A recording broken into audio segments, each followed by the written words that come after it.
What's up, everybody? Welcome to another edition of DC Action Hour. All right, hey everybody, my name is Jeff. Thank you very much for joining us. We're back here for a new episode. It's been about a month since we did our last one. I am joined as always by my co-host Mark Pyle. Hi everybody. And once again, returning to the show is Fernandez. Hey everyone. That was really depressing. Okay. Anyway, he's on the Points of Interest Podcast Network where he gets more excited. And then from We Are Angels, on the second time on this show, it's Aaron Garcia. Hey, how's it going? Great. See, Francis, you ruined the whole show already now. Everybody's back. It's spreading. All right. Anyway, what we're doing, folks, actually, we'd love to hear from you in the live chat. I see a bunch of people are already in there. Listeners made Victor Ray says, Stormy, thank you very much, folks, for watching. We love you guys.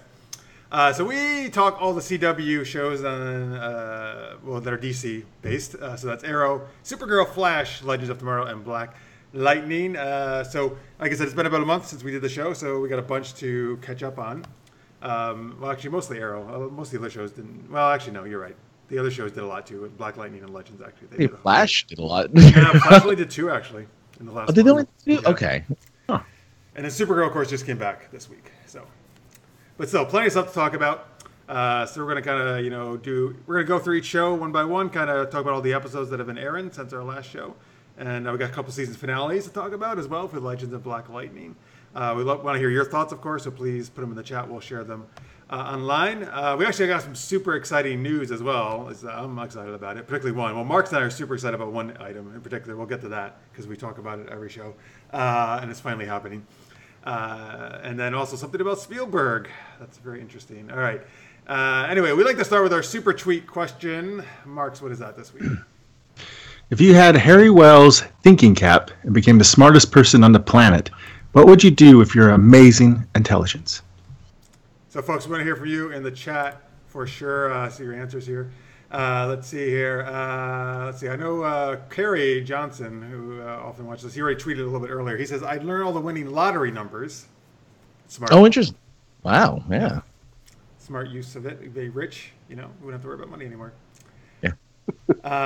Let's see. All right. Oh, Stellar Orb Norb on Twitter says, man, Jeff, am I listening to you guys now or am I finishing the sci-fi audio drama I have here in my system? You should listen to us. Yeah. Later. We can wait. Anyway, what about you guys? Francis, what would you do? Oh, I would answer impossible questions. I'd try to find the answers for such things as, if a hot pocket is cold, is it just a pocket? What's the synonym for synonym? How many licks does it take to get to the center of a Tootsie Pop? Where do missing socks go? And finally, what is love? Baby, don't hurt me. Those are the things I would answer those guys. And then, the world would be a better place, I think. If I found those answers, I think we would all be much better than we are now. And then the thinking cap will explode. And no one will ever be able to use it. You can wrap all the answers into a song. Pop song. Well, he referenced Hathaway there, right? We did.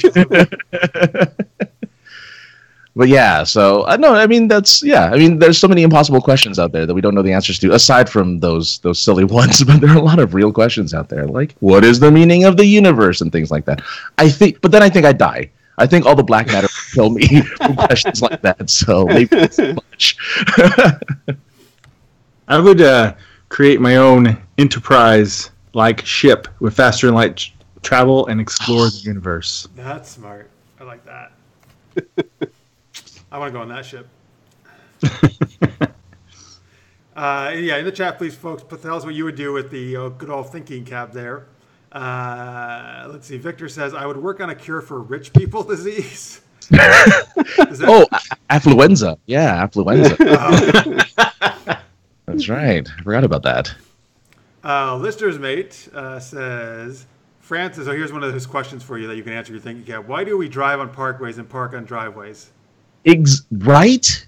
Exactly. That's one of those I mean, these are the questions. big questions we need to answer. Right. Vote me Mrs. for May president. also says, by the way, and we'll tell people a little bit later about this, but Aaron does an awesome series called We Are Angels. It's a web series you can find online. We'll share the links a little later. But Lister's Mate says, I'm doing a Bible study based on We Are Angels at the church across the street from me. Hey, look at that. Well, that's Wow, that's cool. nice. That's very Cool. cool. Raisa in the chat says, I create holodecks. So there you go, Mark. So she could do that on your ship that you're going to take out. I hate to say it, but I think holodeck beats out warp drive. I would guess. You know what? Holodeck is like the most amazing thing ever. Yeah. Victor says, I would build my own floating city to rule over the world. Yeah. Ooh. Supervillain. How are you going to... Oh, yeah. Well, I guess he could rule the world because he has the thinking cap, so... True. See, I wish I said holodeck now. My answer was going to be... It's still cool, though, because I love time travel. I want to build a time machine. Travel through time. But I'm not going to do what the legends do and mess everything up. What car would you put it in? What car? Yeah, like, Oh, you so know. wait a minute. Well, you just gave the answer. There's only... Oh, just the DeLorean? That's it? Well, first off, it doesn't have... Why does a time machine have to be in a car? I don't know. I mean, one of them wasn't in a car, so I You know, that's the figured... thing. Well, if it's in a car, it has to be a DeLorean, right? What other answer is there? no, I guess that's Now, true. look, I agree with you. I think that is the coolest time machine. Is the DeLorean? Yeah. Yes, I am 100% with you. That's what I would like to do.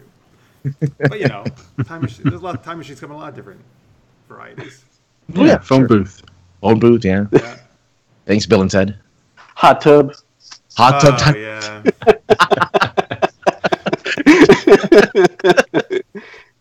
I like that one, too. If you're Terminator, I don't know. Just like you appear in a bunch of lightning and you're naked. Yeah. I just escaped. Yeah, nobody needs to see that. Nobody says what? Me naked or you? Or probably either of us. It's fine. Well, yeah, me mostly. That's just Francis every Friday night. Yeah. I don't know how you knew that, Marks, but let's move on. Move on. That's why his time travel doesn't work very well. He always shows up naked at places. People scream and. No. All right, Aaron, what would you do? With the thinking That was a cap? tough question. I would probably. I don't know if I'd have, because you want it to be like, oh, I want to cure cancer or something like that. But part of me is like, I think I'd use it to learn how to not think so much. Oh. I always feel like that screws me over. You know, if I could like learn how to control it, I would do that. Isn't that the opposite of that machine, though? But it's the opposite. So it would explode afterwards. So it'd kill me in the process. So Well, so far we have two people down then, because I was thinking about the universe. That'll kill me. You're thinking about not thinking. That'll kill you. that'll kill. Yeah. Yeah, it's dangerous.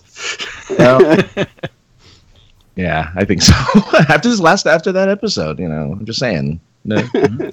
We'll talk about it in a bit, but yeah. So Kerry just joined us in the chat, and he says, of course, after I learned all the winning lottery numbers, I pay tech geniuses to build me all of Batman's tech. Well, that sounds good. That's a good idea. But then all those tech people would know he's Batman. Well, maybe they signed non-disclosure agreements. Well, Lucius Fox knows he's Batman, right? He builds all his tech. That's true, yeah. So maybe you just need one tech genius. He'd make a dummy corporation. Isn't that what they did in Batman Begins? He made like a dummy corporation that would order stuff from one company and then they would ship it in. He'd have to assemble, yeah. Right. He'd have to assemble the horns to the cowl and stuff like that. Can't just staple it there? All right, fine. Victor in the chat says, wow, I'm doing time travel all wrong. My plan is just going to the future by getting older. Yeah, that's a terrible way of traveling. The boring way, come on. Carrie does say dummy corporations in the chat, so yes, you got it, Aaron. All right, cool. I think we got everybody right. Everybody's answers for thinking cap. Yeah. By the way, that actually is what the Thinker calls it in the comics, right? Is the thinking cap? Yeah. Yeah. Okay. It's a good name. Well, what does he call it? He doesn't call it anything in the series, right? His thing, or no? Oh. I think I thought he did. either him or Harry called it a thinking cap. I'm not Harry sure. calls his the thinking cap, which means I think the Thinker does not call his that.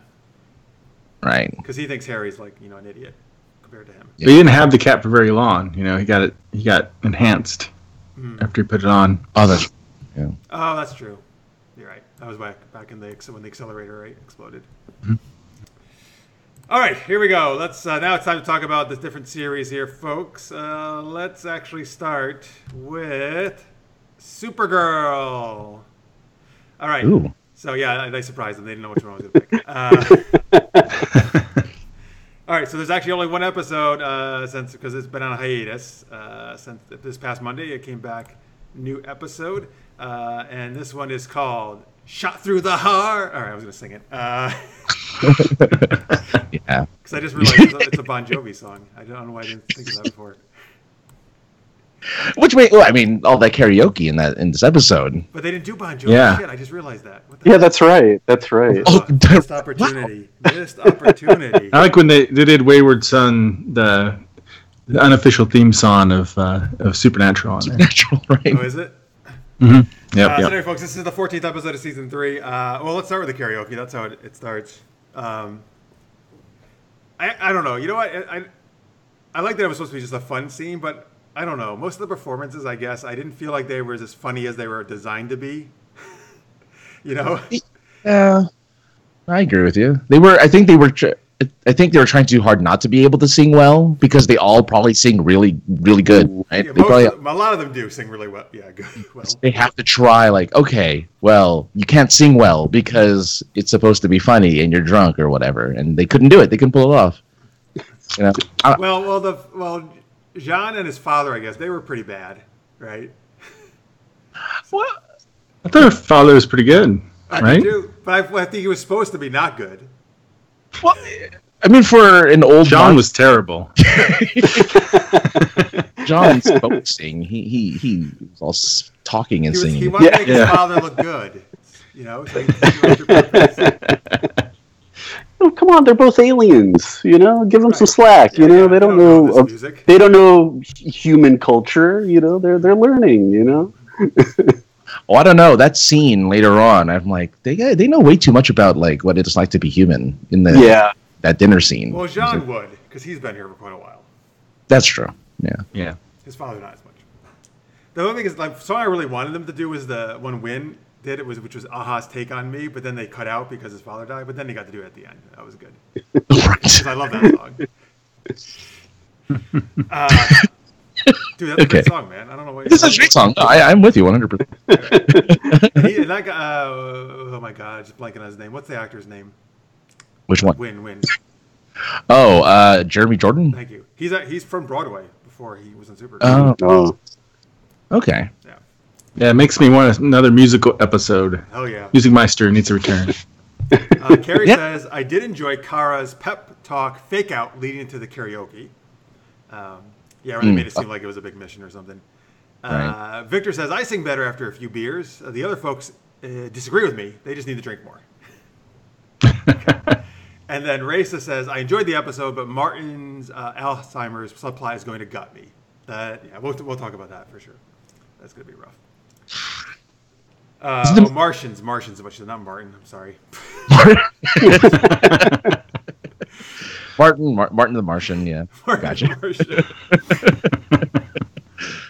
It's well, wait, what's his Mirn? What's his? How do you say his name? His father's name? Mirn? Is it Mern? Didn't he teach you how to do it on the show? Yeah, Mark, help me out. Mark, you're the Martian expert on the show. Oh, I'm terrible with human names. I can't remember. You're the Martian expert. Marin. That's it, Marin. That sounds right. Yes. No, actually, Carl Lumbly, who plays that character, has been on our show before, and yes, he did actually teach me the pronunciation before we went live. Oh, your memory's going, Jeff. Yeah. Uh-oh. All right, get out of here. Uh-oh. He's got Martian syndrome. All right, anyway, let's start with Win, though, because this was a very Win-centric episode with his father, the toy man, biting the bullet, supposedly. And he goes to his funeral, and then his mom shows up, who just happens to be Roseanne's sister. It's a very, obviously he's pretty pissed at his mom for leaving him and not being there. And what do you guys think about that plot? I like that actress a Wow, lot. you guys really loved it, I see. No, I was trying to remember who it was the Trickster and his wife. They did a thing for the Flash, right? So I kind of figured I almost thought she was going to be a bad guy. I thought Laurie Metcalf was going to be a bad guy or something. I thought she was going to end up being a villain for some weird out of this world reason. I think they were trying to make us wonder at first that she might be. Yeah. But, it was a really it was a really kind of downer of an episode with a lot of like abandonment issues, and it was just really I don't know, it's a really sad episode overall. I think it wasn't as fun as I was expecting a return. Flying monkeys. It's terrible. Speaking of that, Victor in the chat says, I found Mother's reason for staying made sense. It highlights the fact that we do not understand why people do the things they do. The flying monkey attack robots were nice for silly change. It's too bad that they look really bad. Really? I didn't think they looked bad. I think they looked fine. They looked good most of the time. There's a few moments where they looked a little too CGI, but I was more impressed by the T-Rex later on than I was with the with the flying monkeys. But I like the T-Rex and the little Jeep tank things with the flamethrower and everything. Yeah, that was really cool. But I don't know. I'm trying to think of a good thing about the monkeys, but and then the action figure plastic thing. She has to... But why? Do you guys know why? And Buzz 1014 AJ just says, "I've returned." He's in the chat. Hey, good to see you, Buzz. What? You know what was keeping her in there though? Like, what was it made out of that she couldn't break out? Plastic. Besides kryptonite, that's her new weakness. I think because how she's positioned, she couldn't get any leverage to do anything. Why couldn't she use her heat vision? She tried, but it was resistant to it. Yeah. So it's not just plastic. No. No, but it was like. But wait a minute. They let her get out a little too easy. I thought it was a little too. She couldn't get leverage. Is that really going to stop her? She could just vibrate like Flash or something, you know? She doesn't. She's never shown that. She's never shown that. Yeah. Well, she's got to learn from Barry, man. They hang out enough. She could totally do that. It's a Speed Force special. She can't do that. Well, she needs weight distribution, because if she leaned forward and fell over, the thing would have opened up like it did when it was knocked over. Follow. Yeah. I don't know. I think that was just I think it was just a neat trap that they wanted to put up there and just have it. You know, it was a little. I thought it was a little clever. Yeah, I have to say that the ad for this episode. I don't know if you guys saw the ad. I thought it was really, really good ad. It was really creepy and stuff, and really well done. So I think. Well, Carrie says, "Who doesn't want a life-size car action figure with kung fu grip?" Yeah, no, I didn't like it. It was like they made it. Like, you know, that's the way the action figures are always. They like GI Joe and stuff. The kung fu grip. All right, Francis, did you not grow up like as a kid? Right? Did you not grow up? I haven't aged. Francis, did you have all the action figures? One day, I did have all the lighting naked from the future, and with all the martial arts. You push a little button in the back, and they chop. You know, when you push the little button in the back of their bodies. Some of them did. Yeah. Love that. They kick, you know. Kick. No, I did like that. I did like they were playing off the action. Squeeze the arms. That was cool. Oh yeah. No, anyway, Listeners May says, my thoughts on Supergirl. I had a hard time believing Laurie Metcalf as Wynn's mother. She made me think she was a combo between Jackie from Roseanne and Sheldon Cooper's mom on The Big Bang Theory. I'm actually kind of with them that I know she's been she was in Lady Bird and got nominated, last year. But for some reason in this role, I didn't really dig her. What she was doing in this role. I just think she's too popular now that she seems out of place when she does these types of roles. I think to me that I was just thinking, it's Laurie Metcalf doing her role. I couldn't think past the fact that she's really big right now, and there she is in Supergirl. How'd they get her? But I kind of wonder if when they got her, they weren't thinking that, because I feel like her the newfound people noticing her again is just recent. I feel like with Lady Bird, and so I'm sure when they filmed that, she probably was just, hey, you need work? All right, I'll do this, this episode. But now she's in demand. Yeah. I mean, I still thought her performance was fine. I think it's just in my own head I couldn't separate the two. I couldn't get lost in the show enough to be like, okay, it's not her, it's the character. Well, you just need to grow up.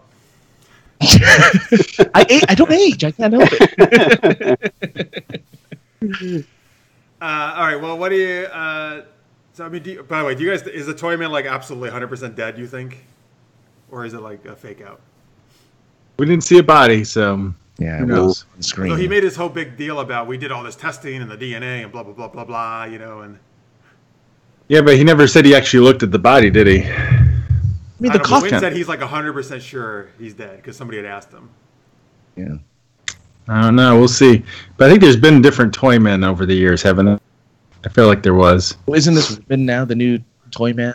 Like, isn't So that... they introduce the new. Well, no, I hope, well, not as a villain. I hope. I hope Wynn doesn't go bad. No, that Oh no! Yeah, no, I know what you're saying. That they were trying to make it like he might eventually lose his mind or something like that and become the new. But he's never really shown any of that. So I Yeah, can't. no, he's not going to go bad.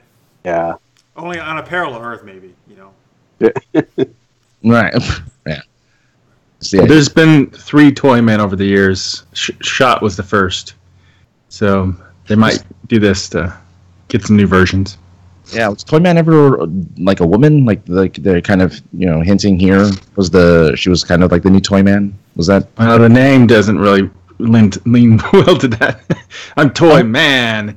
I'm saying, like, did she take over? Well, like in this episode, it was basically a woman, right? Because she took over for him. That right? Yeah. prison guard or something is what it was. I don't know. Yeah. Yeah. Who was she? Like, I don't know. She had a She, like, cool fell- supervillain name.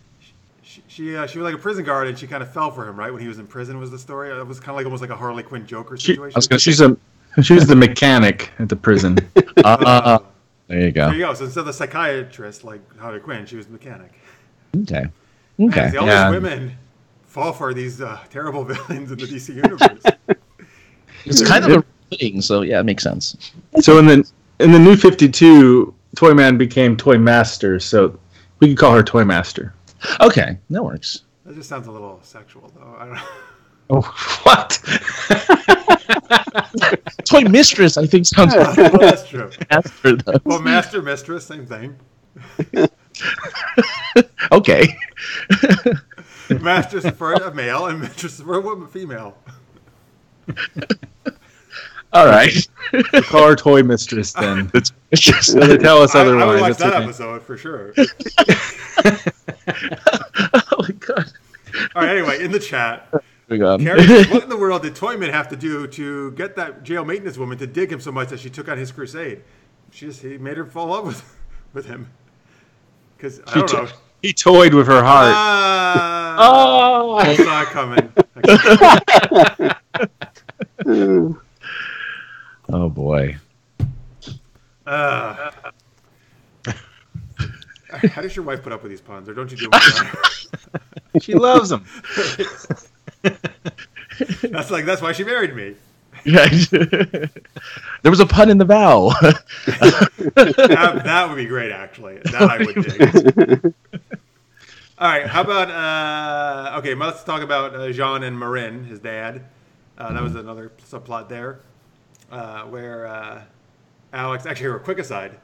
Can I just say, Alex, I think, is like my perfect representation now of like an amazing female character. Like, she's the perfect blend, I think, of totally kick-ass, takes care of herself, but also has empathy and compassion, like in equal space. Like she's like perfect. And she didn't start totally that way, but I think Kyler Lee does an amazing job as of the writers, like developing her character. Yeah. Yeah, see that? Sure. Anyway, I mentioned that because she's in the dinner scene, obviously, with them. Yes. So she obviously she realizes that Marin's kind of losing his memory, something's going up, and then but he doesn't want John to know. Although at the end, he does actually let him know. What's the lifespan of a Martian? Does anyone know? Because John's been around much longer than humans, right? Yeah, right. Yeah. Marks, again, you're the Martian expert. Why don't you have this information? Oh, You're the Martian expert. 800 years. Okay, good. You just made that up, but I'll take it. That'd be amazing. Yeah, because I'm curious. Is that it's funny that that's a thing that happens to Wait a Martians. minute. Didn't that one at Mars episode didn't they kind of say that the father was like the oldest one, and maybe even they established how old he was or how many centuries? In the chat, help us out. Oh, Vanessa says millennia in the chat. Holy crap. Okay, that makes sense. But I think they hinted at how like he was super old of Dad in that one episode. where he finds his dad and rescues him.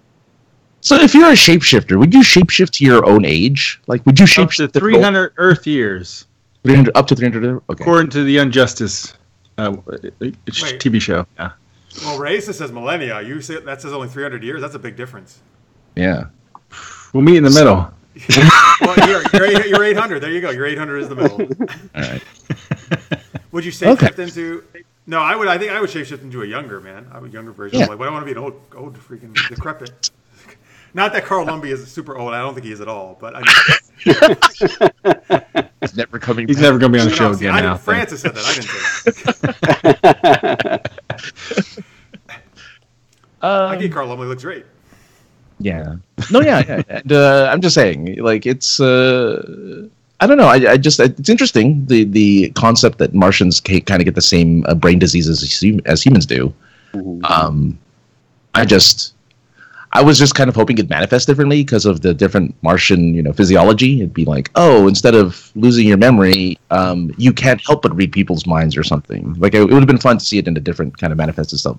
Maybe it will at some point. If it's telepathy, who knows? Okay, Raisa says Jean has been on Earth for 300 years, but they live thousands. There we go. There's the clarification. Okay.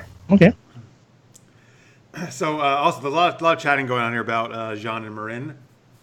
Victor says, I agree. My mind was thinking the same thing, Jeff. That might be about the Toy Master thing. I'm not sure. But he also says, Alex is becoming a more understanding person. Martians can live up to 1,000 years. The things that you learn from listening to Art Bell. Then Carrie says, I do hope there is some Martian mental telepathy that Jean and Magan can do to fix Marin's problems. If not, it will be painful to watch. However, it could make for great television. There we go. Yeah, no, I think... says, I think the age of Martians are based upon the actual Martian year. You have to look up to see what a Martian year is. I don't know what a Martian year is. Oh, like the actual how long it takes Mars to rotate around, orbit around the sun. Yeah, interesting. Okay. All right, cool. I don't know that information. Okay. I'm not. Marx is the Martian expert, so. So you should I don't know. This is a tough one. I think my prediction is they're going to kill him off. My prediction it's going to get to a point where they won't be able to help him. I think, and mostly because I don't know what they would do with him as a character in the show.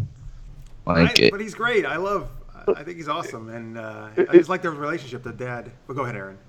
Well, do you think they would kill him off in terms of like him like dying heroically, or him like just of old age? Like I got to do it in my deathbed or something like that.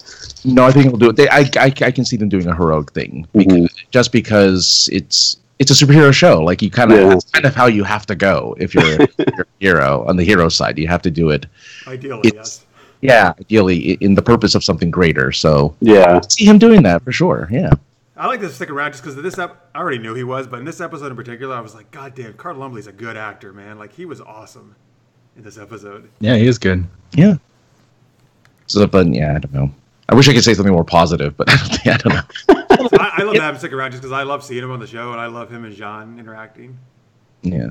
I also love how like Alex has kind of become part of their family in a way. Like almost like Jean's her father in a certain way, And I mean, kind of. That is. Didn't she say that? I thought she said. Well, he was going to walk her down the aisle, right? Right. Yeah. Oh, jeez. So sad. What, Maggie, you mean? Alex just can't get a break here. Just the dementia, noticing the. Oh man, it's just. Anyway. Victor says, "Why not pull a Doctor Who thing and recast the actor? He's a shapeshifter after all." No, we don't want to. No, we want Carl Lumbly though. I want him to stay in the role. I don't want anybody else playing that.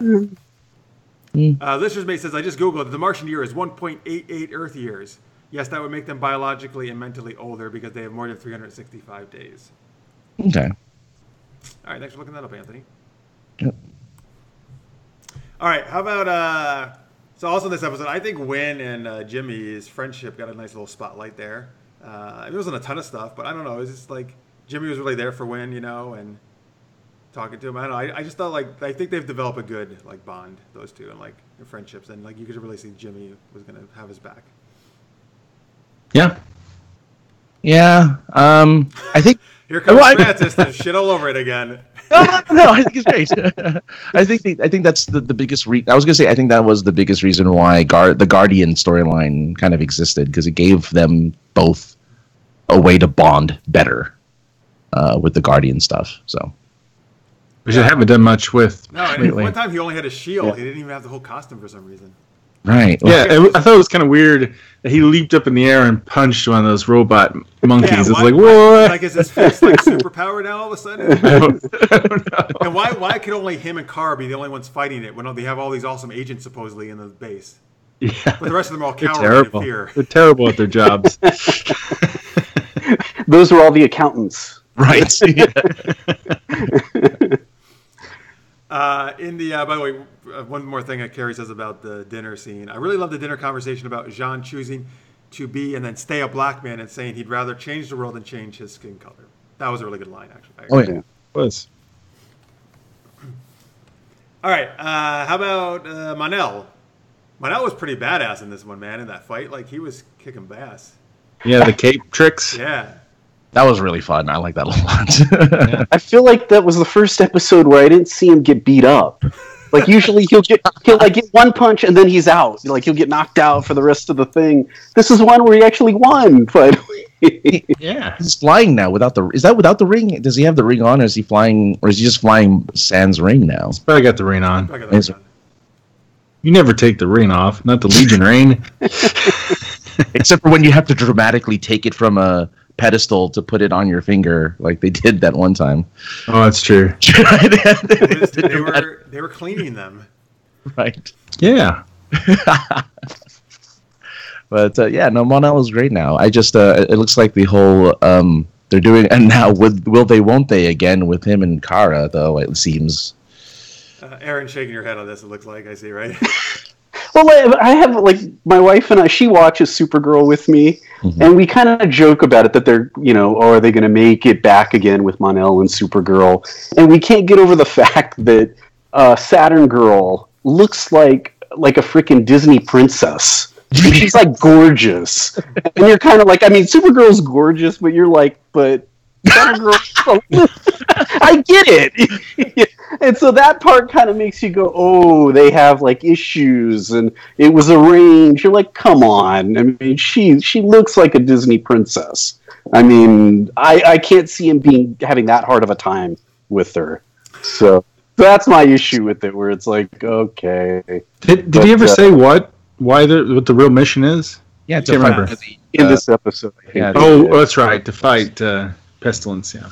Yeah. Which is, I'll get to that in a second. I hope Kara and him don't get back together. I don't want them to keep. I getting back agree together. with you. He should stay with Imra. Like, just stay with Saturn. Yeah. Yeah.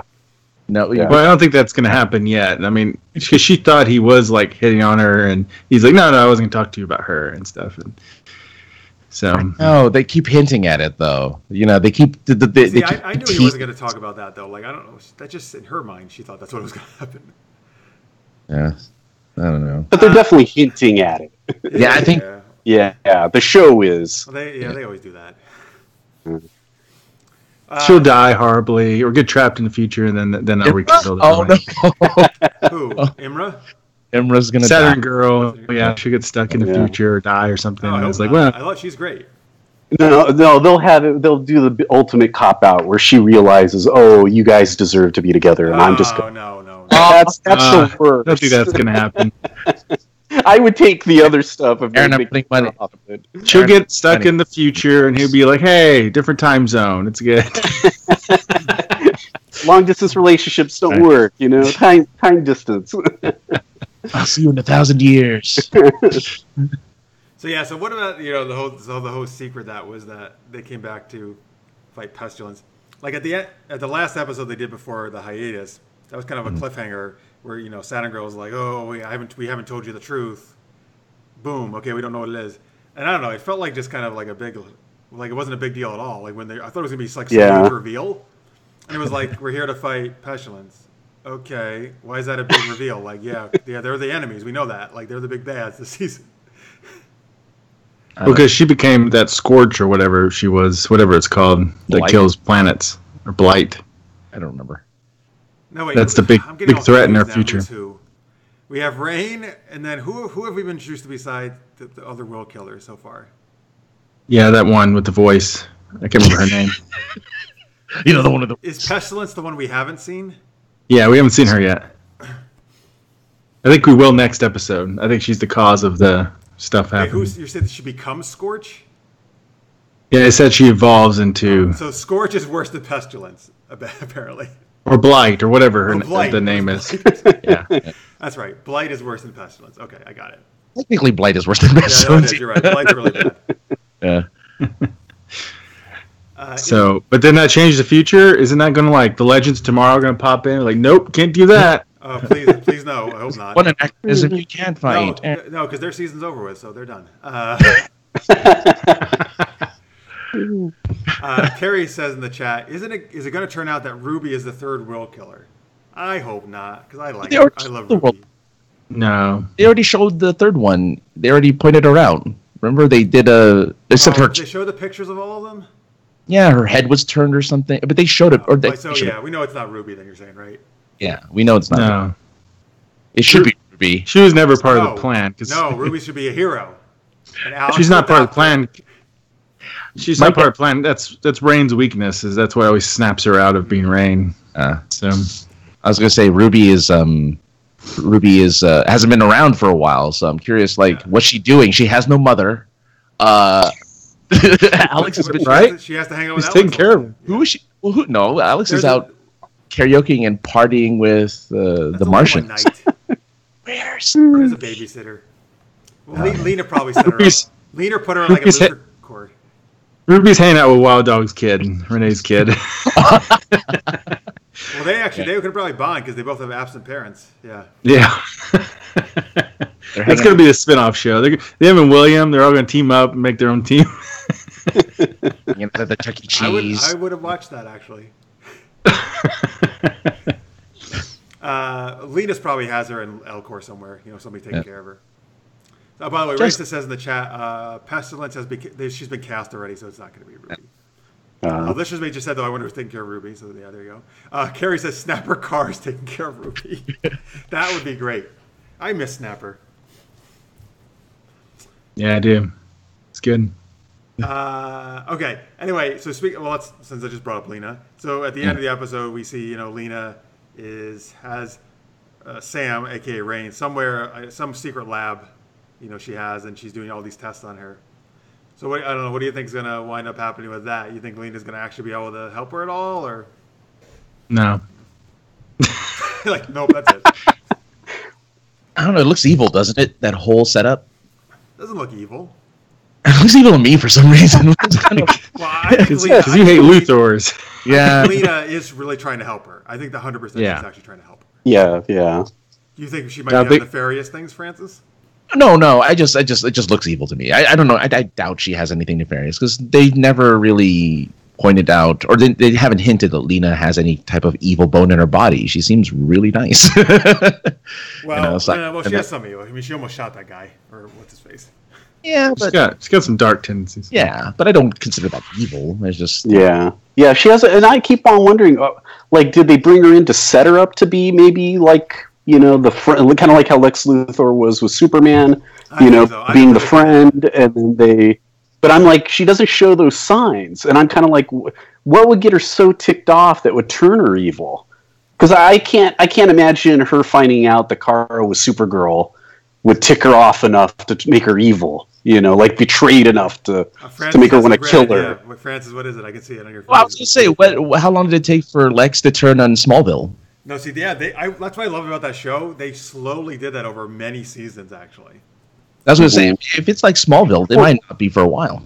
Was it one thing that kind of was like a domino effect in Smallville? Because I didn't continue on with it. I mean, the big part of it is he was obsessed about finding out about the aliens and who had saved him that day when his car went off. And I think a big part of it for him was that Clark never told him, and always kind of. But it was a very gradual. You could slowly see their friendship slowly eroding over almost 4-5 seasons, I would say. Oh, that's okay. Oh, that they did the slow burn then. All right.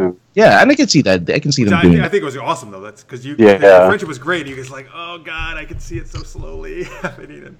This one they haven't shown any of the breaks happening with, or the cracks happening with Kara and Luthor. They just they don't seem to have that yet. She's had moments where she could have went that way and she didn't. But Lena still doesn't know she's Supergirl, so that could be the thing that. Again, like Aaron said, I don't think that's going to really piss her off, right? Like she doesn't. Yeah, have no. a big investment in that. I wouldn't think so. I think if anything, she'll think it's cool. Like, oh my god, you saved my life! Thank you so much. All right, I think that's pretty much it. Anything else you guys want to bring up about Supergirl? All right, so let's rate it. We do this out of capes, folks. So it's a maximum of 4 capes, which is a perfect score. You can do it on point system, like 0.5, 0.25. Maybe we should call it Cape Tricks. Let's not. All right. But before we do the ratings, even Francis is like shaking his head at that one. Right? By the way, Francis is sitting down for 2 shows in a row now. He sat down on our Super Geeked Up finale. He usually stands when he does the shows. Wow. By the way, folks, if you didn't watch it, we did our season finale Super Geeked Up last week, and it was, I think, a super funny episode. We had a great time. Francis did an amazing Joker impersonation. I got to sing as a Luigi from Mario. Yeah, that's the thing you need to go for. Is that? I got to sing Aladdin songs as Luigi, and I got to play Constipation Man in another scene. Yeah. So if you want to see that, all right, go to supergeek.com. Do your Joker. Do your Joker. I'm not a monkey. Come on, do the Joker. Later. All right. I was hoping doing my Luigi would get you to do it, but all right. Did you do a Luigi? I did it, yeah. Now you're really gonna do it. That was a big diss. All right. You don't like my Luigi? All right, I'll try to do a voice every once in a while. It'll be okay, everyone. I like to think that it's bad. I don't actually think it's very good, but I'm glad people like it. I don't know why I didn't place this when you did it before, but it's totally like a Mark Hamill-esque Joker, right? It is. That's what I'm aiming for. That's what I'm aiming for. That's great. I think it's awesome. Thank you.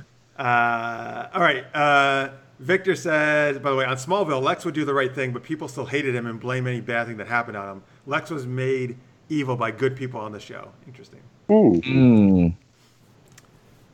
right, let's see. Oh, and Lister's Mate says, I'm sure Jimmy Olsen will slip up and somehow accidentally tell Lena that Kara is Supergirl. I don't know. He's pretty good about keeping her secret safe from Lena. Do they know still? Does anyone know that Jimmy and Lena are a thing? No. Nobody knows. Okay. He was actually telling Manel that he's got somebody, like a girl on a down low. More, he didn't say that, but that was the joke. I wish he said that. Like a girl on the down low. Oh man, I should have said that. But, I know. Missed opportunity. Yeah, really. Come on, writers.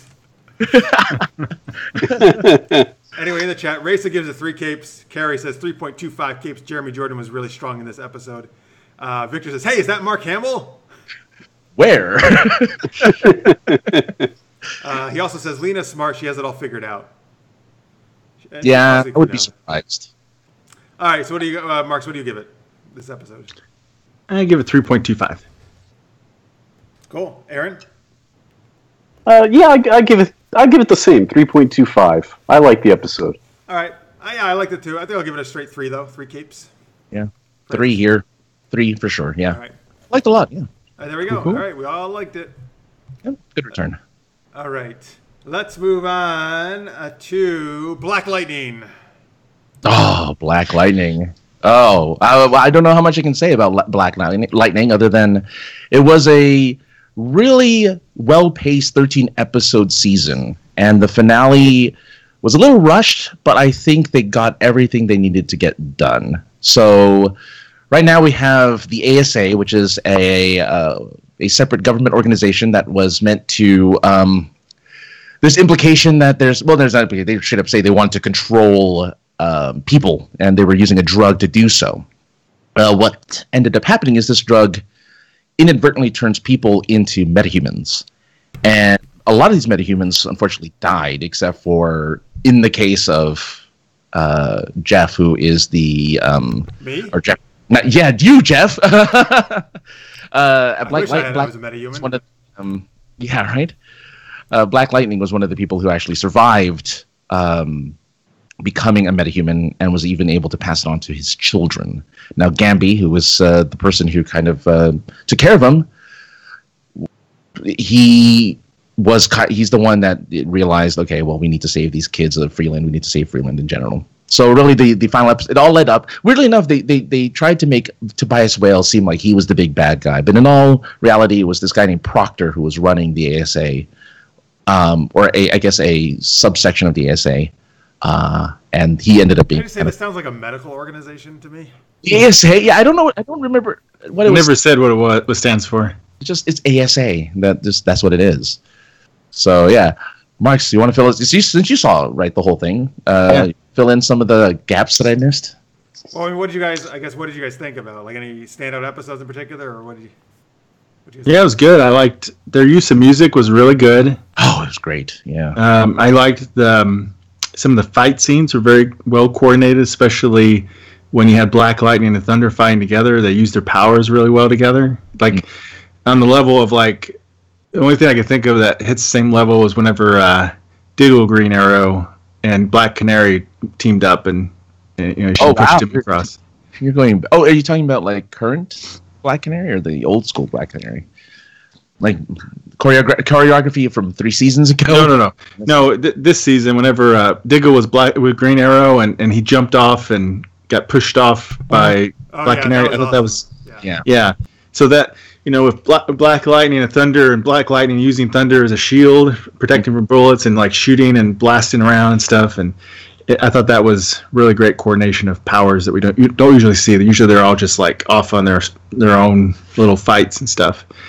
So I thought that was cool, and they finally explained a lot of stuff about who's got powers and what they are and such, and where they come from. And in the chat, Carrie says, "I love how Black Lightning and Thunder work together as heroes and father and daughter." So echoing what you were saying, Marks. Yeah, it's definitely a family thing. Actually, I forgot what song played at the end. That was a nod to that. Fair was the name. Yeah, I think that's what it was. By the way, does the younger daughter have powers yet or no? Yeah, they showed off her powers. And is it like Black Lightning's powers? Because she is Lightning, right? Is that what her name is? Yeah, so she doesn't have a name yet, but yeah, okay. Yeah, in the comics, yeah. And the weird difference between her and her father is Black Lightning pulls the electricity from around him and then shoots it out, while she has it internally, apparently, like it's a part of her. Oh, so she's cooler then. Yeah, so I guess so. Yeah, because it's in her body, so that's how she uses lightning. So that'd be really cool. Like she could power him up to shoot more powerful blasts, while Thunder blocks bullets, and Yeah, well, she did that, right? Like, she technically did that these last few episodes. Like, she brought him back to life. She recharged him when he lost his powers. Like, she did all of that stuff. So yeah, so that's kind of cool. We haven't seen that with any of the other superhero teams. Their powers don't work in sync that way. So that's cool. Cool, they did that. I think that's good reveals. They kept it. It's in an interesting spot for next season, and. Yeah. I mean, not to get too into it, but you find out why Lala is still around, and you find out what the real zombies. I don't know. It's interesting. There's a deeper world that they're definitely hinting at without revealing it. I think my only issue is Proctor. Like, he was the guy who was leading the ASA. Like, they really were on the nose about him being, hey, here's a Trump analog that we're going to put into the show, and he's even going to say, let's make America great again, and blah, blah, blah, blah, blah. It's like, okay, we get it. We get it. All right. Luckily, we did that in the last episode, but yeah. I was like, dude, we get that you're, okay, fine. I understand. In the live chat, Racist says, really good season, but sorry we lost Lady Eve, but Jill Scott wasn't going to stay. Yeah. I wish I could have saw a little bit more Lady Eve, but still, it was good. Yeah. Good end to her character, what they did, I guess. I mean, yeah. Sort of. It was kind of cool. It was kind of a cool, interesting fight, how things worked out and didn't turn her way in the end. So... I'm not gonna lie. I think 13 episodes is a great number of episodes for these seasons. I was kind of thinking. I was like, boy, maybe some of these shows need to be that, because a lot of them feel really stretched out. Some of these seasons have, and I'm like, maybe they need to do that a little more. I don't know. Would you like to see all the CW shows go that way? I mean, the DC shows that we talk about at least.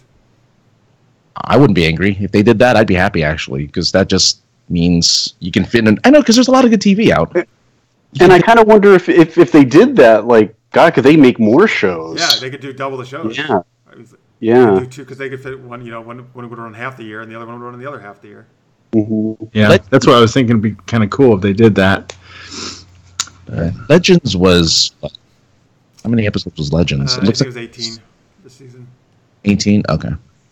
Oh, that's a lot. Okay. You can't do that. You would have to do like 12 and 12, something like that, Yeah. Or 13, yeah. 13 is... I mean, regular seasons usually run 22, 23. Yeah. I mean, they could do 13, 13, but they are actually making more than they would usually make. That's true. Yeah. Which is more money. But anyway, yeah, I mean, in the terms of washing machines, I would give this season of Black Lightning. I'm going back to the washing machine. Back to the washing machine rating. Washing machine. Would you give it a full rinse cycle? At least one. At least one. With yeah. Anyway, I would give it like 3.5 easily for this. It was a really good season. Yeah, I think this, except for Arrow season 1 and 2 and Flash season 1, this is my favorite season after those. I think. Yeah, definitely. Of the CW shows. Which one after Flash season 1 and 2? No, I think it's on par of season 2, right? What was season 2? Oh, so you said Flash season 1 and Arrow season 2. That's what you said, right? Yeah, I think the first 2 seasons of Arrow and the first season of Flash would be hard to beat. Yes. Those are really strong ones. I agree too, yeah. All right, cool. All right, there you go, folks. That's Black Lightning. All right, so again, we're gonna talk some news in a little bit. I got a couple of DC film news that's very exciting. We're gonna talk about. But right now, why don't we go over to The Flash? Oh yeah, there's only 2 episodes, right? Okay. Yeah, 2 episodes since our last show that we did, anyway. So they actually happened the last couple weeks. A couple weeks ago was Null and Annoyed was the episode. That was episode 17 of season 4, and then just past week was Lose Yourself. Excuse me, which was episode 18. All right, so I guess let's start with the first one, Null and Annoyed. So as Mark's reminded me before the show, because I forgot about this villain. So Null, who's one of the best metas, right? One of the last couple ones left, makes people float in the air like helium. I don't know why they didn't call her helium. Some of these names are just not good. Helium. Seriously, man. Anyway, so he makes Barry kind of almost float away, right? And Barry and Ralph are fighting or like arguing, and I don't know. Like Ralph's kind of a big downer because he thinks everybody's gonna get killed, and anyway, he doesn't want to like do things the way Barry wants to do them, right? And then we got Breacher, who is oh my lord, what is her daughter's name? Why am I blanking? Gypsy? Yeah, Gypsy. Yes. Gypsy's father. Yeah. So comes to see Cisco, and so there's a little thing about that, and he's having a little power functioning problem. So he comes to Cisco for help. How embarrassing. Yeah. Yeah. And then my favorite part is Jay and Silent Bob are in this episode. Kevin Smith and Jason Mewes play 2 workers carrying the stuff around that Null steals. And it's great because Kevin Smith actually does not speak, just like Jay Silent Bob does in his things in this episode. I'm curious though. Do you think? I mean, Jay and Silent Bob are characters that we haven't seen since what, like the late '90s, maybe the early 2000s. Does 2003? I want to say is Jay and Silent Bob Strike Back. I was gonna say, who really remembers Jay and Silent Bob? Well, he's making a new Jay and Silent Bob movie. Yeah. No, I knew that one, but I was just like, I was in my class that I teach. This one girl had like a long overcoat on and was wearing like not quite a baseball cap, but a kind of hat on. And I go, "You already got the Kevin Smith look going," and she's like, "Who?" No, James Silent Bob. I don't know what you're talking about. I'm like, "Oh." Did she actually say like nobody in the class knew who Kevin Smith was? Yeah, I'm like, are you kidding? Hang on. Wait. Nobody knew who Kevin Smith was? in that class. Yeah, they're all like, you know. Maybe they're trying to prank you. Okay. That's weird. I don't know. How old is your class? I mean, they're all college, you know. They're like 18 to 20. Oh, 18 to 21. Yeah, you're talking anything that's like 3 years older than their range. Forget it. Like, and it's sobering when something like that happens. All right, well, you're in the chat. In the chat, how many people in the chat know who Kevin Smith is and know who Jay and Silent Bob are? Just tell us in the chat. Here's the thing, though. You know what? First off, there's plenty of people who watch The Flash who would know, and obviously who are not young necessarily. But even if you don't know who that is, you don't have to know that to get it, right? They're just two goofball workers, right? That's all you need to know for the scene. Yeah, but the added joy is knowing that they're Jay and Silent. Oh, I agree. That's why I love it. Yeah. Right. We're getting much more joy out than your classmates, than your students, I mean, Mark. I agree. Oh, and just so you know, Null is an actual character in the comic books. Been around since '92. There was a guy. What's the power, though? Is it to make... Is it that power? It's gravity manipulation. They hinted that, like, in the episode after that, he talks about how she didn't fully understand the power she had and stuff and use it in fully. So it's gravity manipulation.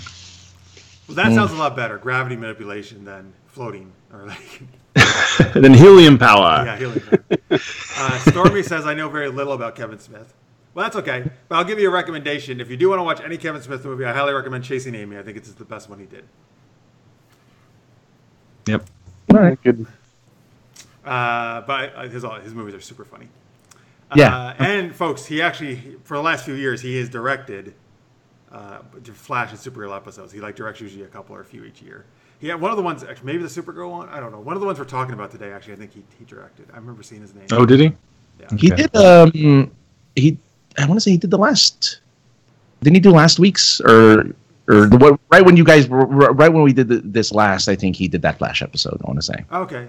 Yeah, he might have. Yeah. Did something recently. Anyway, in the chat, people are saying, Carrie is watching Fear the Walking Dead, but is on commercial breaks, and now he's back here. Okay, good. All I got to say about Team Flash is that they are terribly inept. It's exhausting to watch. Stormy says, I agree, Carrie. All right, well, there's a lot of stuff I still like about it. We'll talk about it in a minute. But Victor says, I felt sad for Ralph Dibny. He opens his heart up to her and then loses her right before his eyes.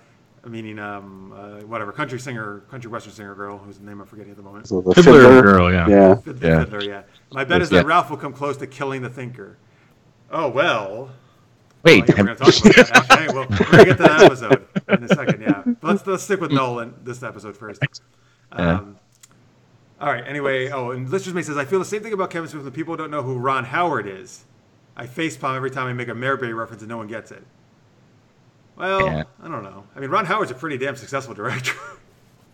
But it's I don't know it just happens. It's generations, they just don't get it, and there's stuff that we don't get from the people ahead of us. Yeah. It's just very sobering when it's someone that you're like, oh my god, I can't believe you don't know that person. You know, it's like, oh. But and obviously our generation is the best.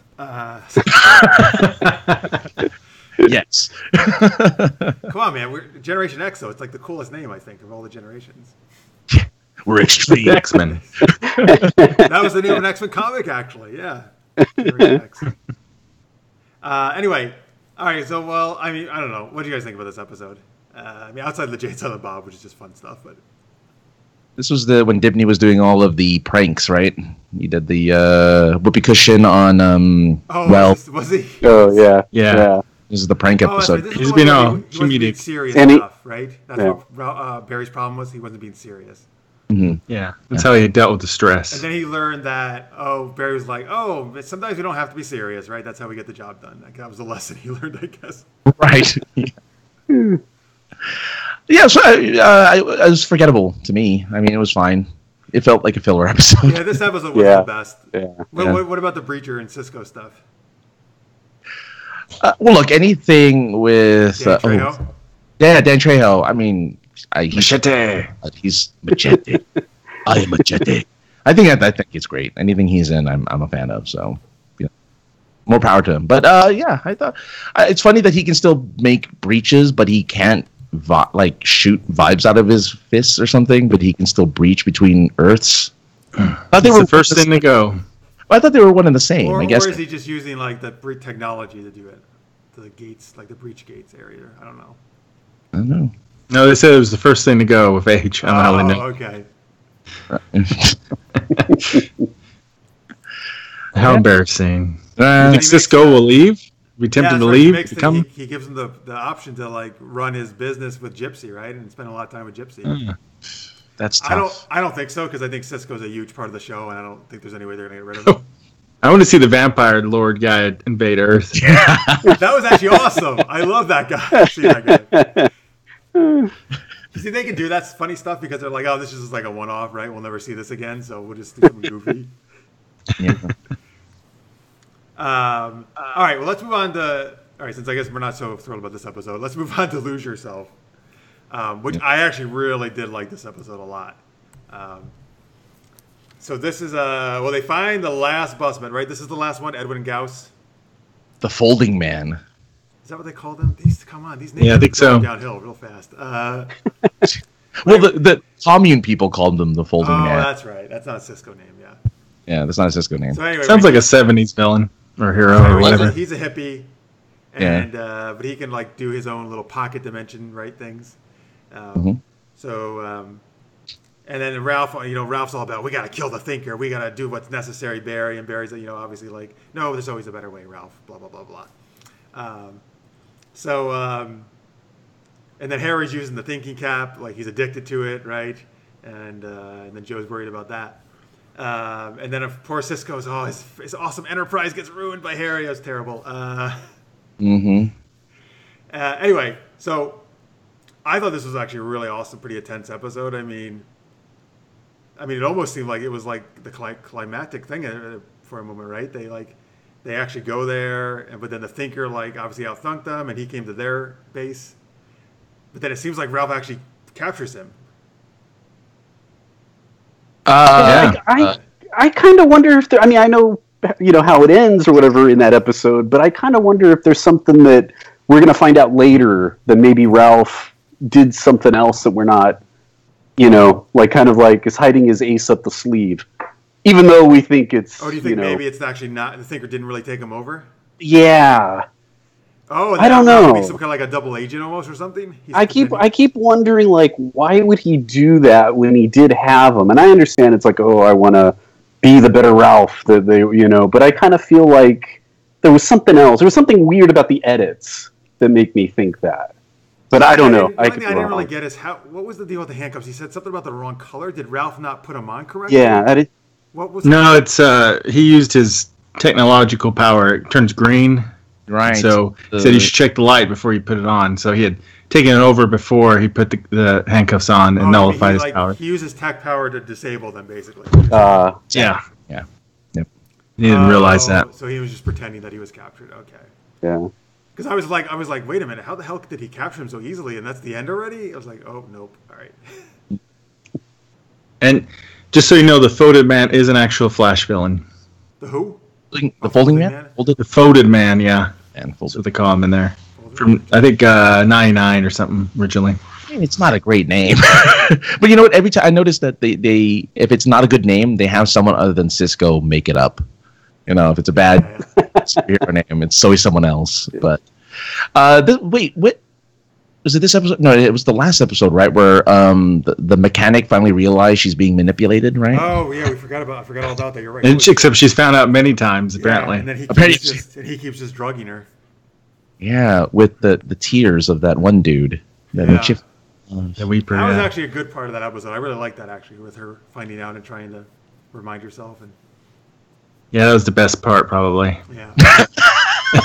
The discovery. Anyway, though, here's the thing. I actually thought this was I didn't see the end. I didn't think the end of this episode was going to happen the way it did, and it was pretty shocking to me that he actually took over Ralph. And well, yeah, he took over Folded Man, and you're like, there you go. There's his takeover. Yeah, but then he takes over Ralph, and then he kicks all their asses, which is a really cool scene actually. I'm like, oh shit, God, Ralph is actually gone. That was poignant, to me at least. They can get him back. Yeah. Oh, you think so? Well, yeah. I think they might, but still, it was a really dramatic scene. I felt I didn't. Oh, it was dramatic, yeah. Yeah. I don't know. I wouldn't count him out because as long as his body's still alive, his mind's probably still in there somewhere. And he's the last one, right? So it's not like he's gonna go to another person. Because I think that's to. You're right. Because this body can contain him. That's why he could still get it back. You're right, because he's not going to leave this body.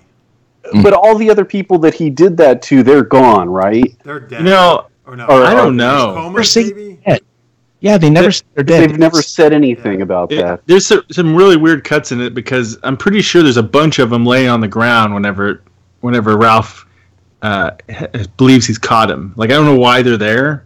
I don't know, like I think he got him. Yeah, he brings them with him everywhere he goes or something. My action figures.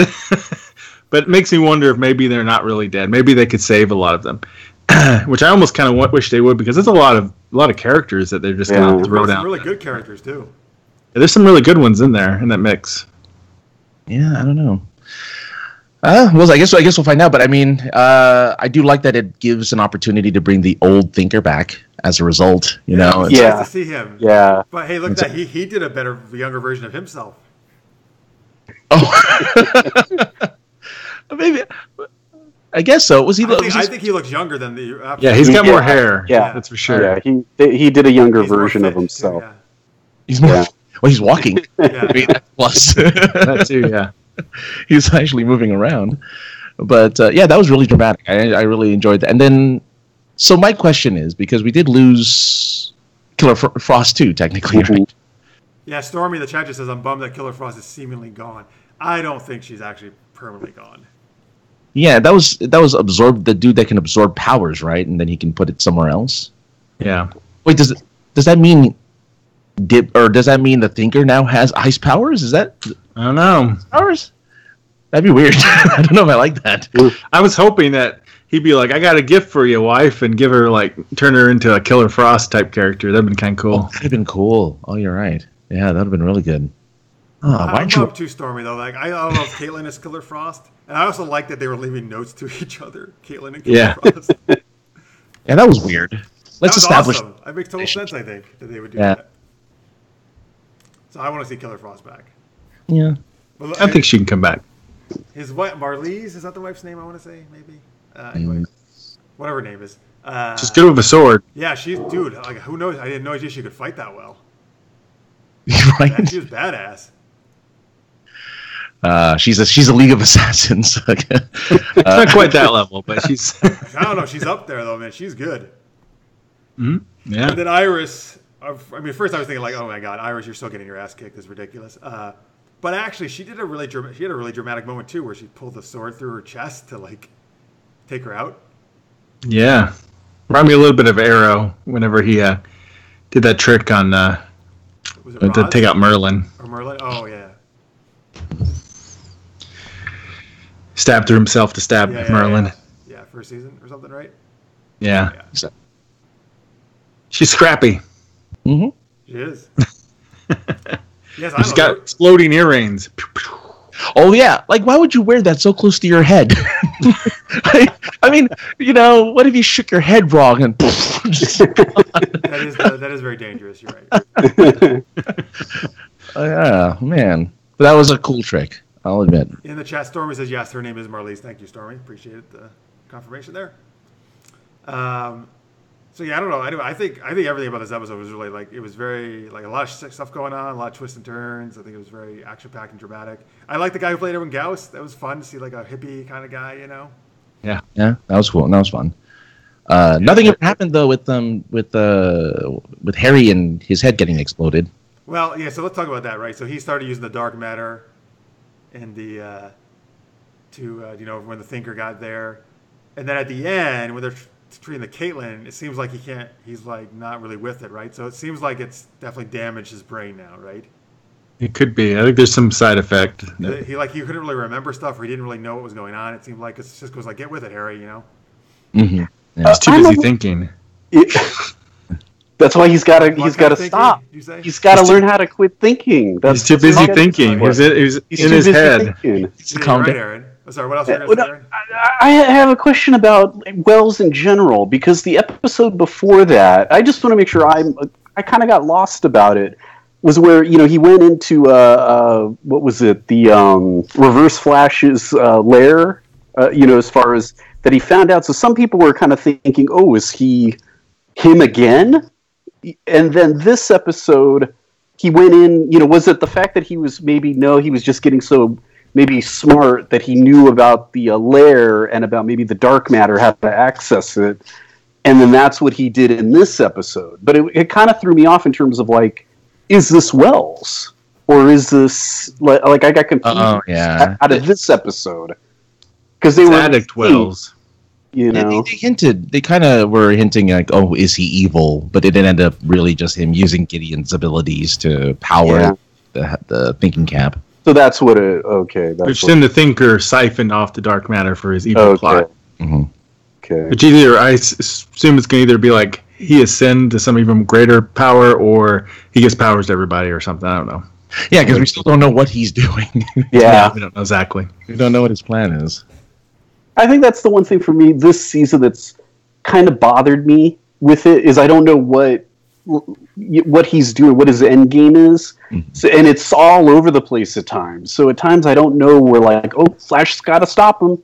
I'm like, I don't know what he's got to stop him for. Like, I don't know what he's doing that's illegal at times, He's thinking too much. Yeah, we got to stop that. He's potentially killing their predators.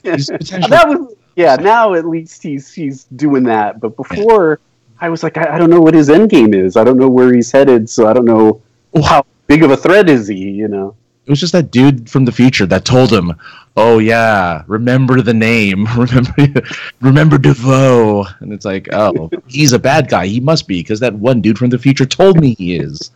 And so that's kind of how I think it all boiled down to.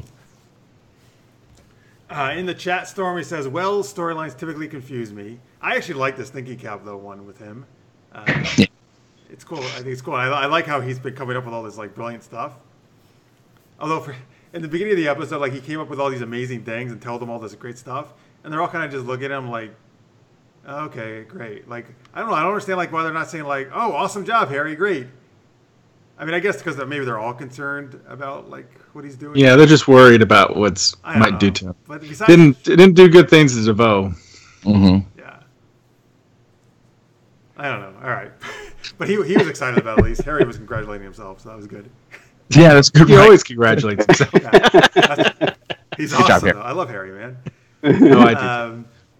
Let's see. Victor says, oh, somehow he missed this episode of The Flash. It's actually this most recent one, Victor. So if you go back to the CW there, you can watch it. And then Lister's Mate says, the fight scenes with the Thinker's wife and Iris made me wonder if Cassandra Ebner was doing the stunts. We've had Cassandra Ebner on this show and Super Geeked Up a bunch of times. She's a stunt woman. And actually, I just made a note because I almost forgot. She was in one of the episodes of The Flash Arrow we're going to talk about. I don't know if you guys caught that. Was she Black Siren? No. No, she was the one in she actually played a role. She was herself in the scene. Oh, yeah. I know about that, yeah. Sorry, I know. I was like, wait a minute, is that her? When I saw that scene. At first, I didn't, even though I knew she had told us about it, I forgot. And then it's like, oh, shit, that's Cassandra. It's awesome. We'll talk about that later when we get to Arrow. Yeah. She actually gets to be like, not doubling for someone else, but herself. Well, not cool. herself, but, playing a role. She's still alive, so she could pop up again. That's true. Yeah. All right, let's see. Oh, the other thing I put down is like, the girl from the future that maybe is related to Barry and Iris. Where's she? Yeah, where's she at? Yeah. You don't need it right now. There's 4 more episodes. There's time. oh, there are only 4 more. Yeah, she's got to definitely come up. I think she's going to definitely have something to do with defeating the Thinker, probably. Yeah. Oh, actually, I'm wrong. 1, 2, 3, 4, 5. 5 episodes. 23 this season? 23. Yeah, but all right. Yeah. Nice. All right, cool. 5 more episodes. Mm-hmm. All right, anything else in The Flash before we move on? I like Ralph as a bad guy for that brief moment before he turned back to. I think that was kind of cool. All right. It is cool that like at this point about maybe 4 or 5 different people have gotten to play the Thinker, which is pretty cool for those actors get to do. Yeah, I liked the scene with the rematch with the Tyrannosaurus Rex bones, and then he's like stretched his legs out real wide, and then he did the big fist, and that was pretty cool. Yeah, I think the worst person to play DeVoe was the Fiddler. Oh, what is wrong with you guys? You keep criticizing her. All right. It's not the greatest accent. No, you are great. Please come on the show. I won't have these guys with me. Oh, no, the actress is great. The actress is great. Yeah, she's good as a fiddler. That was another issue I've had with this season is the other actors playing DeVoe.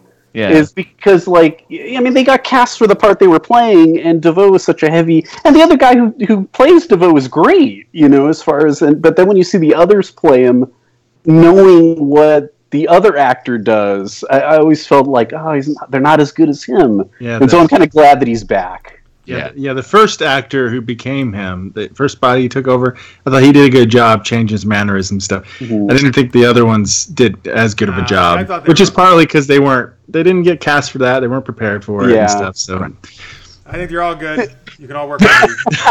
Don't work with these folks, guys. Y'all are great. Email. I have a problem I will say the first guy and the second guy who you're talking, well, the main guy and then the first guy who took over, they had like the most gravitas, I would say.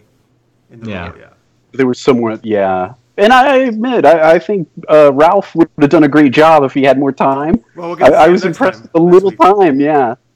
I just have a problem with, like, if you take over somebody's body, you wouldn't take on their accent. You would still retain your speech pattern and stuff.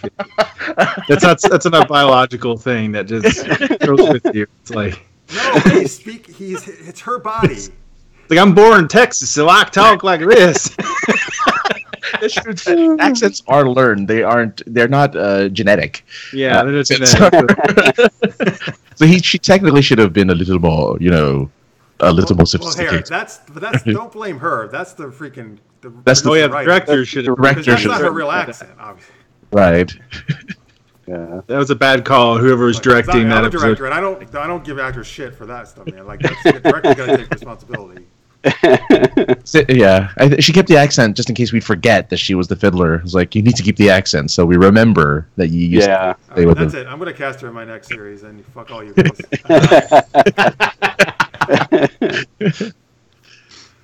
All right. Anyway, let's rate it. I guess we'll rate each one. There's only two. We'll do them individually because they're so different, I think, in quality. Sure. All right, we do this out of lightning bolts. 4 lightning bolts is the maximum score. Aaron, what do you give the first one, Null and Annoyed?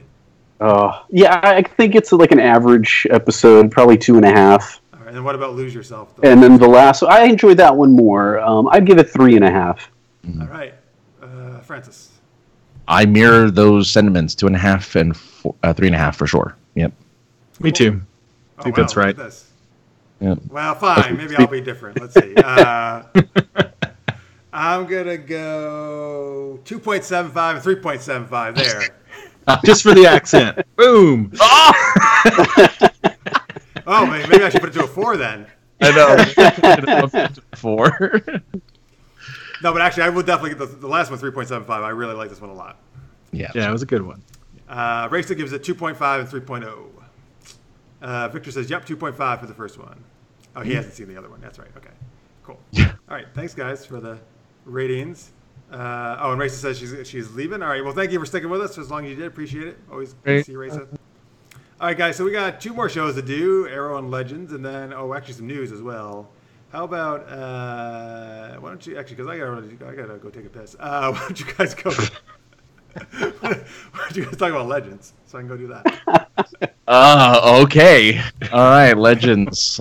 We missed, 5 episodes of Legends, I think, since the last time? Yeah. 4 episodes, maybe. Anyway. I'm not completely caught up, so I've missed a lot. Yeah, I'll try to keep it as big. Well, I don't know, because the reveal, the final reveal at the end was really good. Anyway, all right. So they're working to get the talismans. Well, they were working to get the talismans that were said to be the only thing that could defeat Malice. We soon discover Ava's origins, which I think is one of the better episodes of the last 4 or 5. We find out where she came from and why she is who she is. We also get a little insight onto Damien Dark and what he wants to be as a father. So we get a little bit of that business. But yeah, overall, I think, again, it knows it's dumb. I say this. I think I say this every time we get together for DC Action Hour. It knows it's a dumb show, and it does so. But there's a lot of heart. The Damien Dark storyline, where you just hate him because he's so evil, and to see him you see his story arc turn for his daughter, was really great to see. There's a lot of the last few episodes have sacrifices. People are willing to die for the cause, and it's a big deal. Of course, a lot of character development. We find out who gets to hold on to the talismans and things like that. We get to see Rip Hunter do something pretty big for his character. I don't know if I should say anything outside of that. But real quick, back to the Ava thing. I will spoil that because it's really cool. She's a clone. She's a clone from the year 2213. And yeah.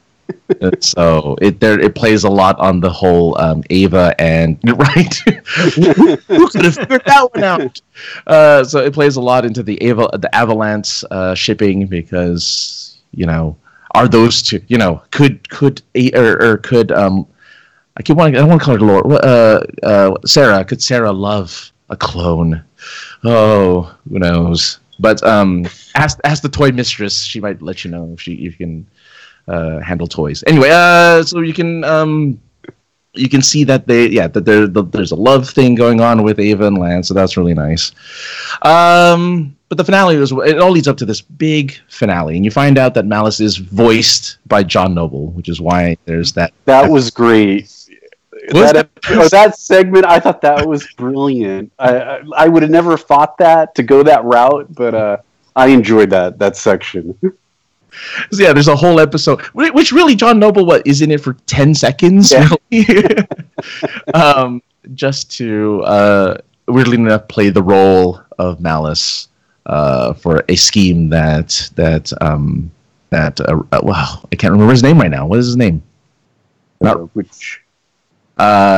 Atom. Ray Palmer. Yeah, Ray Palmer. Yeah, Ray's plan to manipulate Dark's daughter, whose name I also forget too. I can't remember names right now.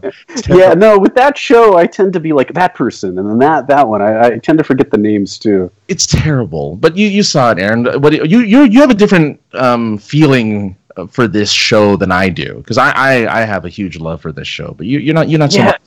For me, I feel like it's going it's weird for me to hear like a lot of people that didn't like the show in the beginning are starting to love it, and I feel like the opposite's happening for me, where it's turned into like wallpaper, where you just have it on TV. You have those TV shows where you might not be as into anymore, but you keep watching it every week. And that's what Legends has become for me. I feel like there's like areas where you could pick and choose where I could say that's brilliant, that's very funny. It's a show that knows what it is. I think that's what's made it maybe click with more people now, is because before it was trying to kind of balance maybe this dramatic element with some of the goofiness that it has, and now it just flat out forget it. We're nuts. We're gonna have fun with it, and some of the storylines have been great that way. But I think for me, I just didn't get into the whole, what is it, the different, what do they call them? The medallions? The Talismans? I don't know, for some reason it just didn't appeal to me to follow that arc. So I think that's what kind of hurt me for this season. But overall, like that stuff with, getting the actor to record voiceover, so that they can, to me that was brilliant. And they had other guest cameos too that I thought were hysterical. Where I was just like, they just seem like they're having fun.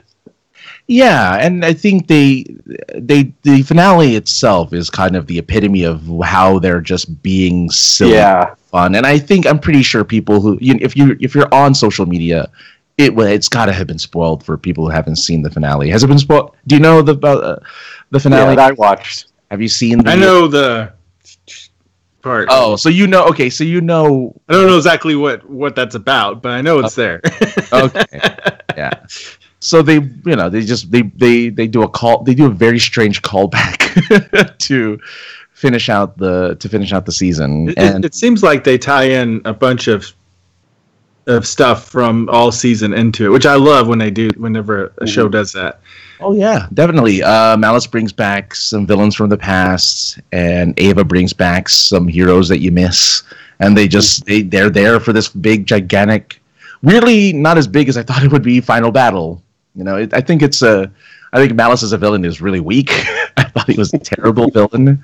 I thought he was a terrible, at least final villain in the end. But bad big boss. But it makes sense at the very, very end of the episode. It all comes together when they introduce Constantine as becoming part of the crew. As was already talked about, I guess, on the news and stuff that we talked about here, that Constantine would be a regular for next season. And it's awesome. Yeah. So if you haven't seen it, any of this latter half of the season, you must. It is dumb. It is silly, but it is just so much fun. Is Kid Flash going to stick around? Yes. I think so, yeah. And that is one thing I do like about the shows, because they can have that revolving door, where you have some characters for a little bit, maybe a season or two, or there's characters you hate, usually they kill them off, or, they leave or whatever.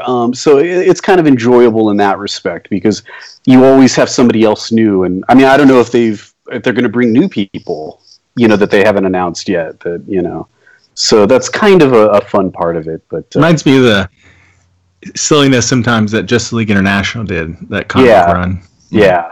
It's sometimes they'll have a serious episode, and then other times they'll have this goofy one, and you're like, well, I'll go with it, So. Yeah, and I think in this one, some characters leave, some characters, things happen with a lot of these characters that hopefully are more final than they've been in the past. I mean, how many times has Damien Dark died? Right. That dude has died like 3 times already. I think the actor is really great and does really well that character, but I'm tired of that character. Yeah, but if you keep on with the rest of the season and you watch his turn as he takes on the role of being a father, you're like, okay, you start really kind of warming up to the character again. Oh, I mean, I guess you didn't warm up originally, but now you're warming up to the character as kind of like, oh, you're sympathetic. I think I kind of want to see more of you as this version of Damien Dark. But I'm giving it a 3.75 for the last 5 episodes of the season. It was great. I really enjoyed it. And I can't wait for how ridiculous it gets next season, which I'm sure it will. Well, I just been really busy, is why I haven't caught up. But I do think that what I've seen so far this season, it's the best season they've had so far. I think those last few episodes, I think, were just really. I don't know. I have nothing negative to say about it. I mean, except for I think there was like one weird a Maya-centric episode that I was like, all right, I guess that's fine. It was a little too many like little. I mean, they're cool with plot holes, but this one was a little too holy for me. I was like, all right, moving on. Cool. Hi, Jeff. All right. Hey, did everybody get their ratings? I know you did, Francis. I just heard yours. So I guess I should give my rating since I did watch the whole season. I guess I'd give it a 3. Okay. It's like I'm not. I'm still watching it. I'll watch next season, so that's a good sign. I have to, give it a positive. Yeah. Just have to take it. Yeah. Wherever they put it, I have to take it. Exactly. Well. That's so sad. Yeah, that's what's sad about it. It's true. But Constantine's a great addition, so I'm looking forward to that. And me too. Yeah. No, I'm excited for that. I think he's going to be a great. I'd rather he had his own show because I really liked him as a main. He did. It didn't work out. Yeah. But I'll take. CW. Yeah, that's true. I think he was in the wrong network. NBC. NBC had that show. I'm like, what does it do? See, that doesn't make sense. Anyway. Listeners, by the way, says, what about Bebo? Well, I say bring Bebo back. I love Bebo. Well, there you go. That's all Francis is going to say about that. Francis, you don't like the really good stuff about Legends. That's your problem. Oh, I love the good stuff about Legends. I'll tell you that. No, good stuff like Bebo, man. Hey, Bebo loves you. I'm just saying. Bebo loves you. Is Kid Flash going to be a regular still? I think so. Yeah, they haven't said he was. I think the last bit of news was he's a regular. Is anybody leaving? Yes, a couple characters leave. I'll leave it at that. A couple characters leave. So there's room. No, just tell me. There's room on the Wave Rider. Just tell me who is it. Wait, Marcus. I'm sorry. Marcus wants to see it. Never. I was gonna say, yeah. Here, I'll take this off. Here, it's going off. It's going off. All right. Now tell me. So it's Rip Hunter and Amaya leave. Oh, Rip Hunter. Rip wasn't a regular anymore anyway, so. Yeah, but he dies and then Amaya leaves. So. Oh, that's sad. I love Rip. Yeah. Rip was actually really cool. He was really cool. Okay. It worked. It worked. Basically, everybody dies, is what he said. Everybody. Oh. Yeah. From old age. That already happened once. And they're all. Victor said something about clones in the chat, so they're all clones, let's say. Exactly. Oh, okay. Yeah. All right, cool. There we go. That's Legends, folks. All right, so we got one more show to talk about, which is Arrow. But first, let's talk about some news. News. Right. Yes. Who said that? Good. Just say that every time I say news. So let's start. So if you watch this show fairly regularly, you know that Marks and I love Birds of Prey, and we talk about it every single episode that we want a new Birds of Prey TV series. At least I enjoyed the first series they did back in the early 2000s. I think you did too, Marks. I think it had potential. Yeah. Anyway, so we're not getting quite that, but we're getting the next best thing. We're going to get a Birds of Prey movie. Yes, that has been confirmed. There will be a Birds of Prey movie. Kathy Yan, I'm sorry, I'm not sure which one is the correct pronunciation, is going to direct it. Actually, Margot Robbie's Harley Quinn is going to be in it. I'm assuming as like an antagonist, I would guess. We don't know really anything besides that. It just got announced. There's no like story. Oh wait, I think they said, hang on, Christina Hodson is going to write it. She is also going to write the Batgirl pick, so she's going to have a good amount of experience writing DC female-centered movies. And that's about all we know for now. However, I'm super excited because Birds of Prey I think are awesome. So what do you got? I hope. So what do you think? So it's going to be, I guess. So they're going to use Batgirl. I'm assuming obviously because we're doing a Batgirl movie, right? Are they still doing the Batgirl movie? I don't know. Yeah. I think they put it back. Doing it. Okay. Joss Whedon left He it, but did officially leave. Yeah, the project. Yeah. He said they couldn't find a story for it, so he left. So that was the official. That sucks, man. I was so excited that he was going to do it. No, I think there was other stuff. There's other reasons why he left. It was like one of those. I think it was amicable that maybe just bow out. Anyway, so obviously I want Huntress because she's my favorite character. I totally want Huntress in there. We gotta have Black Canary, right? I mean, I think for me those three are like the main three you gotta have. For me and Birds of Prey. Yeah, Batgirl or whatever. Yeah, Batgirl, Huntress, Black. Now I really want Oracle actually because Oracle has been by far my favorite version of Barbara Gordon. But the only way they're going to do that is if they do the Killing Joke storyline in Batgirl. They might. Probably not, though. Wouldn't you have an issue in terms of, like, if you're doing the Birds of... Like, what's going to come out first? Is it going to be the Batgirl movie or Birds of Prey? You got to do Batgirl first to establish and then do Birds of Prey. But to me, it sounded like they seem further along now, or at least about announcing the Birds of Prey movie. Way earlier than this, so you would think that they're further along in Batgirl. But I don't think they have a script because of what happened with Joss Whedon. I think they're starting from scratch the too. Same writer is doing both, though, so I guess it's really up to them then which one they want her to focus on first. So it almost feels like a movie that they're like it's still got a ways, you know. But since she's writing, the same person's writing it, that makes hopefully there'll be good cohesion between the two movies. Yeah, that's a big. Well, maybe. I mean, I'm. Go on. I'm hopeful. I'm glad they're doing it, and I hope it's good. But it's been really hit and miss with the DC Cinematic Universe, and I just feel like. I feel like the reason is because I feel like it's like there's a bunch of marketing people deciding what projects they're going to do, and there's not like a cohesive story behind it all, you know. And hopefully that'll change, but so far that's how it's felt. It's been really random, you know. The last two, see, for me at least personally, I think they're on a roll because Wonder Woman, Justice League, I love both those movies, and those have been the last two movies they've done. But not everybody's loved those movies, you know. As far as like Wonder Woman, almost everyone loved Wonder Woman. But Justice League was like their lowest money-making movie, and that's the last one. I mean, it's little. It's Suicide Squad made more. Yeah. Justice League. Like I don't understand that at all. Like that baffles me. But again, you guys know we're independent filmmakers. Money doesn't mean good, right? Right. Money means nothing in terms of how quality of film.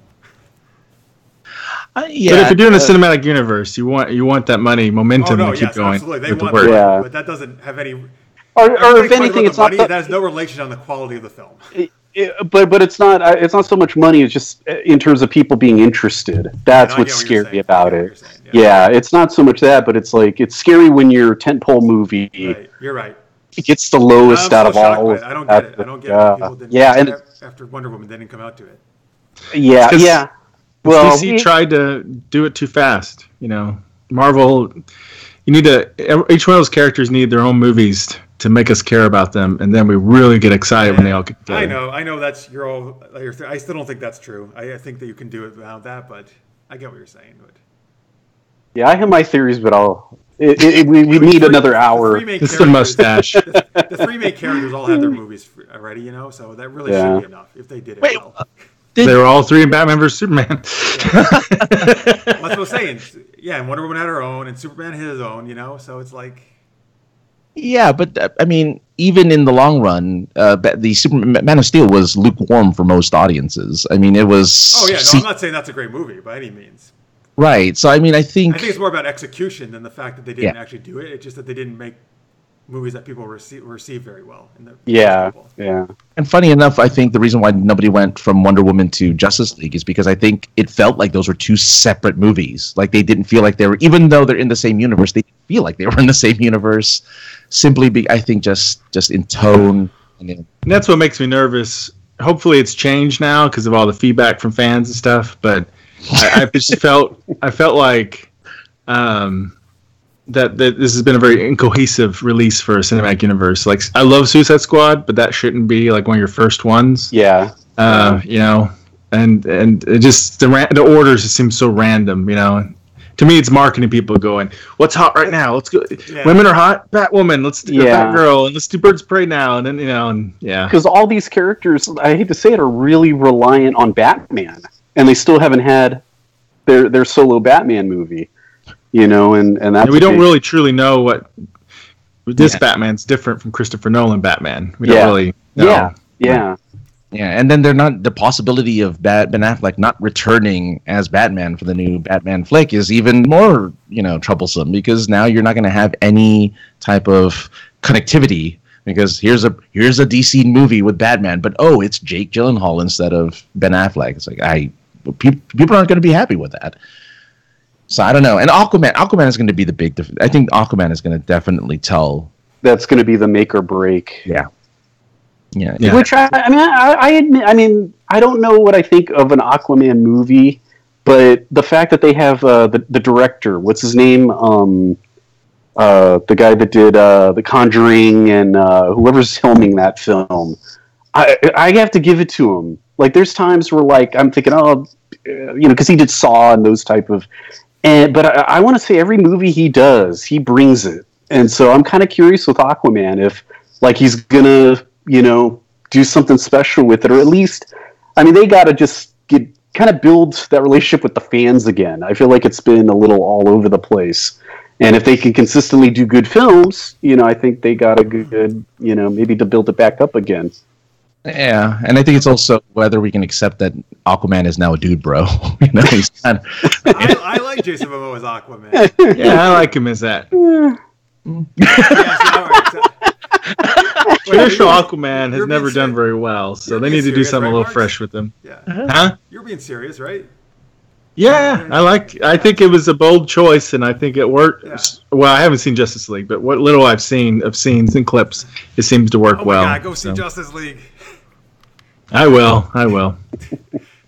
Stop watching. After Infinity War. Yeah, there you go.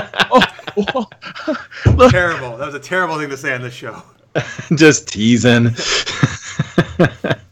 gonna happen that way though, but I'm gonna go rent Justice League and watch it again and not watch Infinity War. How you like that? You're gonna rent it and be like, put this in Mark Pyle's name. Right. See, I'm much more higher on the DC ones than a lot of people. Although I've talked to plenty of other people who like the movies, the people who don't like her are very vocal about it, and I think they get a lot bad rap than they really deserve. But yeah. I know you don't like it, so you're one of the people who don't No, I like was it. gonna say, it reflects in box office as well. I mean, people just aren't, I guess I mean that'd be just in general not interested whether they like it or not. You know, I mean, with like the Marvel movies, the movies at least, I watched those and I feel like these are almost as real to me as the comic book characters in a way. And the DC one, I'm just like, yeah, here's another version. There's a lot of New 52 influence in it, and I'm not sold on it yet, you know, except for Wonder Woman. Wonder Woman's great. Yeah, I would agree.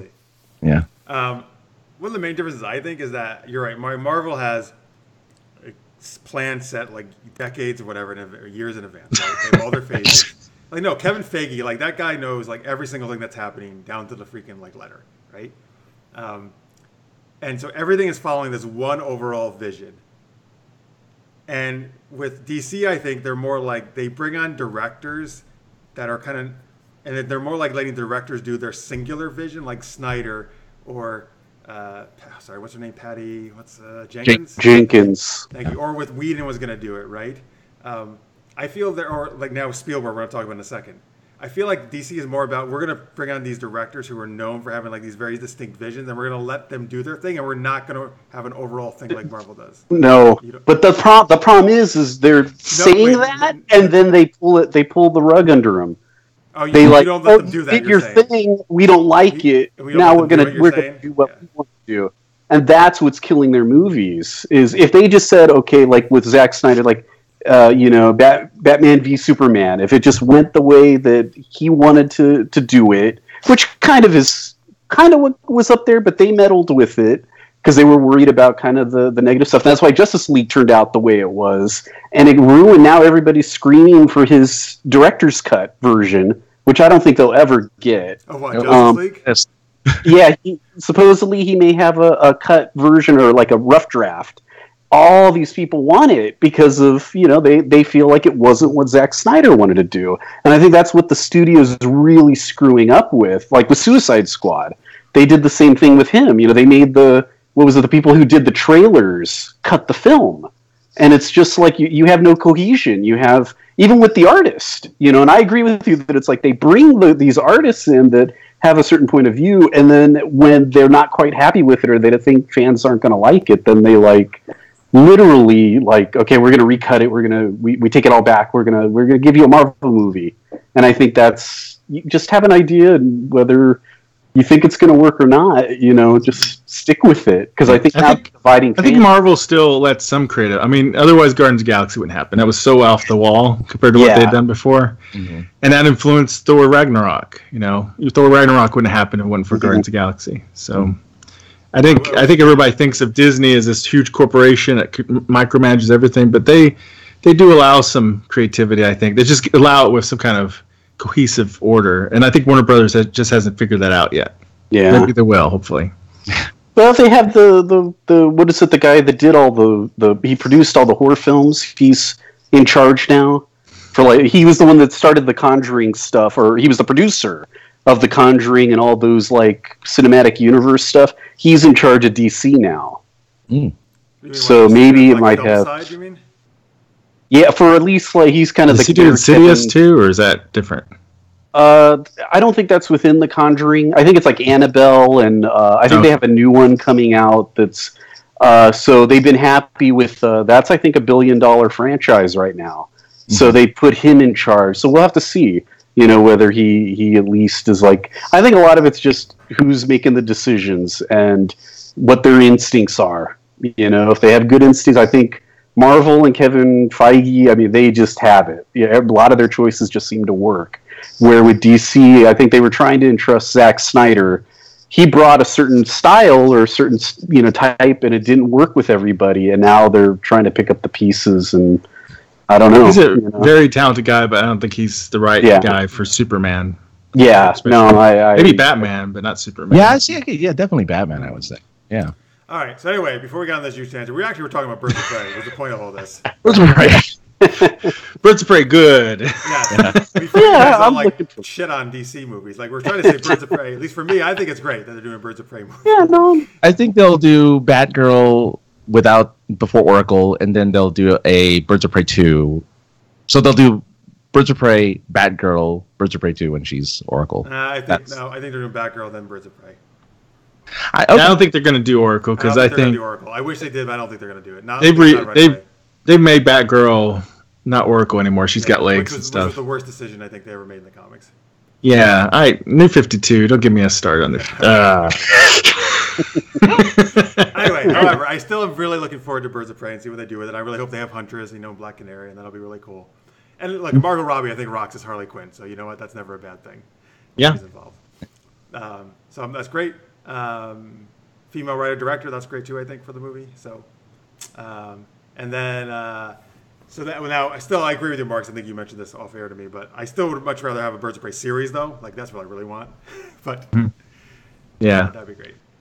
Hopefully we can get someday. Yeah. We have a lot of shows right now anyway, so not really room, I guess. But if they do that 13 episode thing, then we can start fitting. Yeah, I could. All right, I think it'd be great. I think it'd be a hit because even the old one, even though it was rough in spots, but it had so much potential. It could have, And they already have all the actresses that they need pretty much in the shows, other shows. Yeah. Berlanti, call us. All right, well, Aaron, speaking of, here's a director I think who Warner Brothers will absolutely not tell what to do. Yeah, I agree 100% with you. They're not touching a frame with this guy. So Steven Spielberg is going to do his first superhero movie, and it's going to be a DC movie, and it's Black Hawk, which not really a superhero, but it is in DC Universe. It's a World War II pilot and his group of his ace squadron or whatever, basically. I don't really know not a lot about. I had heard about it. I don't know a ton about Black Hawk, but anyway, Spielberg is going to do the film, which makes sense, I suppose. Right? It's kind of like the least superhero-y one probably that he could have tackled, so it's much more real-world based. But anyway, yes, I absolutely think Spielberg is going to get to do whatever he wants. Yeah, in this film. Yeah, that was probably part of in the contract. Yeah, he's not going to take the thing if not. And he just did Ready Player One with Warner's. He said he had a really great relationship with them doing that. So. Yeah, it's in his wheelhouse too. It's a period piece, It's going to be World War II. So yeah, that's definitely he's got experience doing that. So this will be nothing for him. Yeah. Well, here's a tidbit. Black Hawk, it says, was first introduced in 1941 by Quality Comics before DC acquired them in 1957. Leader of the Black Hawk Squadron, elite group of pilots that fought in World War II. Yes, this all comes from a Variety article. Mm-hmm. Yeah, I'm kind of curious. Yeah, I'm curious in terms of with the. Whether they're going to do visual effects or they're going to do kind of realistic kind of aerial kind of stunts would be kind of fun to watch. Yeah. Oh, with actual planes, you mean, rather than CG? Yeah. I don't know if he'll go that, but if he did, I think I would definitely be, into watching it. But yeah, I don't really think he's going to go into. Even though it's a DC property, I'd be surprised if it was a DCEU film.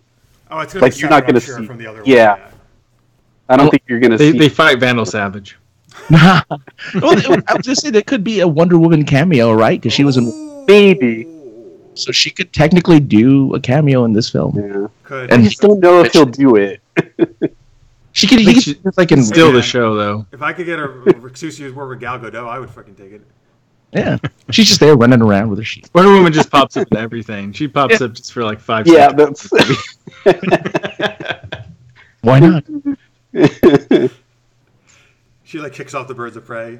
She forms them and then leaves. You know what? Wonder Woman's awesome. Let's become Birds of Prey. Let's get superheroes. Sure. Yeah. Anyway, I'm excited to see Spielberg take on a DC movie. Yeah. All right. Pretty good. In the chat, by the way, Listener's Mate says, I think Warner Brothers should make a Justice League Looney Tunes version. All right. And let Bugs Bunny be all the heroes? All right, cool. Sure, why not? All right. And Victor said, he's off to bed. All right. Thank you, Victor, for watching. Appreciate it. Thank you for sticking with us. All right. Actually, folks, we only got one more show to do here, and then we will be wrapping it up. But it is... 4 episodes. Yes. Arrow. Marks. Yeah, so Arrow, episodes 16 through 19 is what happened, I believe. The Thanatos Guild, Brothers in Arms, Fundamentals, dragon, which is his most recent episode. Yeah. So I guess we'll just take one at a time. Cool. So the Thanatos Guild. What'd you get? So that episode's about. It's pretty much Thea's send off from the show, which we've suspected might happen for a while now. Yeah. So Nissa's back, right? And they have the rival guild who wants Thea because she's the daughter of Merlin, right? Yeah. And they want her blood or something. Is that where they think she knows a secret to something they're trying to find, right? Is that? Yeah, it's that Merlin had. Yeah, which ends up being Lazarus pits, right? Oh, there's more Lazarus pits around the world, right? Yep, 3 more. So. Did they locate them or no in this episode? Yeah, they ended up finding a map. They were able to get the map to where they're at. That's what. So Roy and Nissa and Thea go off on a quest. Leave? Oh, they're going on a quest to find them, right? Yeah, that's what happens. Cool. Actually, I love this. You know, I love Thea, but I actually thought this was really a cool send off for her. I think it made sense. She's with Roy. She's happy. Nissa's amazing. I love Nissa. Okay, it was a good send off. It was one of the best episodes this season, I think, or one of the better ones. I thought Athena was a good, capable villain. She was pretty tough. Yeah. Is that the rival guild person? Yeah, the one that was ahead of it. Yeah, who's the actress that played on Helix TV show on Sci-Fi Channel. And there was a tigress or tigressa or whatever. I think there's a character named that. 30-second character. That 30-second on-air character who was only there for like less than a minute. All right. There's different versions of him, so maybe we'll see another version pop up maybe. But yeah, she died quickly. Yeah. She was supposed to be really tough, supposedly. So we've been told. So we've been told. Go ahead. Oh, so and Roy had his cap on because I've seen versions of Arsenal or whatever with a cap. I thought that was kind of a nice nod to that look. And we're gonna get more Roy next season, right? Yeah, what's up with that? Wait, are we really? Oh yeah, he signed on. It's a regular next season. Yes, that's awesome, man. Minus Thea. Back. Yeah, so no Thea. Yeah, Thea wanted out. Yeah. So. Oh, is that you think Willa Holland? She wanted to do something else. Yeah, the last 2 seasons she asked to have less episodes, and she eventually just wanted out. So that's why they wrote her out. I don't know if that means she'll never appear again, but she's not going to be a regular anymore. So I mean, I love seeing Roy be back, but it doesn't really make sense then in the fact that they were supposed to go off together happily ever after. Yeah, maybe something goes wrong. Who knows? Thea died. What? No. Yeah. Off camera. No, because I think they can bring her back in Nissa for Lazarus episodes every so often, like for that kind of stuff. She might. I don't know. They didn't say if she'll come back or not, but that's why they wrote her out. She didn't want to be. She's doing. I don't know what she's doing, but she's doing something else. So, which it happens. People get tired of being on a show for X amount of years. In the chat, by the way, Carrie says, "Oh God, I got here just in time for Arrow. After that last horrible app, I'll just leave again because it was horrible." Now, Carrie. Do you mean the most recent app? Because actually, Stormy in the chat said she hated it too. We're gonna get to that. I actually love Dragon, and Mark's did too. What? That's surprising. Dragon. Huh? Wow. Yeah, we're getting to people who really hated it. Interesting. Well, that's good. Everybody, it's good to hear different opinions. So, absolutely. But Carrie, guess what? We're gonna talk about all the other episodes first. So don't worry about that. We got 3 other episodes to talk about. Step by step. So yes, so Roy will return, which is interesting. But it was nice to see these characters. It was a nice send off for Thea, and we'll see what happens with Thea. Anytime we see Nissa is amazing. Yep, it's good to see Nissa. Maybe we'll see her again. So, was this the episode where, or is it before that, where she's almost like making jokes about him and the husband, or she keeps calling him husband in front of Felicity? I think it was this one. And then she finally said, "I'll stop doing." But she did almost like a kind of irk Felicity, which I think was really funny. Yeah, I love that whole yes, sister wife. Yeah, no, that was great. That was the awesome line. Yeah, that was pretty funny. I liked that. It was one of my. There's these last few episodes. A few episodes before then, with the whole Team Arrow, not Team Arrow. I was so burnt out, and this was a nice little recharge, just in time to get burnt out again. I mean, it's very little of whiny Team Arrow in the next, these last few episodes. There was like no whiny Team Arrow, pretty much, which is great. Which is great. Go ahead. Oh, what do you guys think of? Any other thoughts about that? I was just going to comment because I don't usually watch Arrow, and I watched these last 4 episodes, and I want to say I've watched 2 or 3, and there was one episode I really loved, one I couldn't stand because it kind of had all the team members in it. I kind of like Arrow, and these last 4 episodes I really liked, and because it kind of felt like it was becoming more of like just Arrow's show, or you could see the divide happening, and I really enjoyed that about it. So that's all I was going to comment on. Was just you're lucky. I missed that other part. You're lucky. You got to miss all the whiny Team Arrow crap that we've bickering going on. But these episodes I really enjoyed. So, any other thoughts, Francis, on this Thantos Guild? I liked it. I thought it was a really good episode. You guys pretty much said everything, really. It was a good send off. I really like that she got her own episode. A lot of these characters don't get their own episode before they go away. Usually they're just, she's dead. So there you go. Yeah, I agree. Yeah. It was an awesome episode. Yeah, I agree with you. I think it was one of their best ones. But Thantos Guild is an awesome name for the thing, too. It's great. Yeah. It was, yeah. It was, and it made me realize how much, Oliver's family was something the show added to the mythology, and I think it was a really big, it was a good choice. It was a big effect on the whole show. So it's a little sad to see that now that's the last of the family members gone. But it is. You're right. Yeah. But speaking of family, like brothers, the next episode, Brothers in Arms. What a segue. We have Diggle, green with envy. Oh, did it again. Yeah, because they had the showdown about when am I going to be Green Arrow again, Oliver? I want to wear the hood. And then Oliver's like, no, the hood's me. It makes me whole.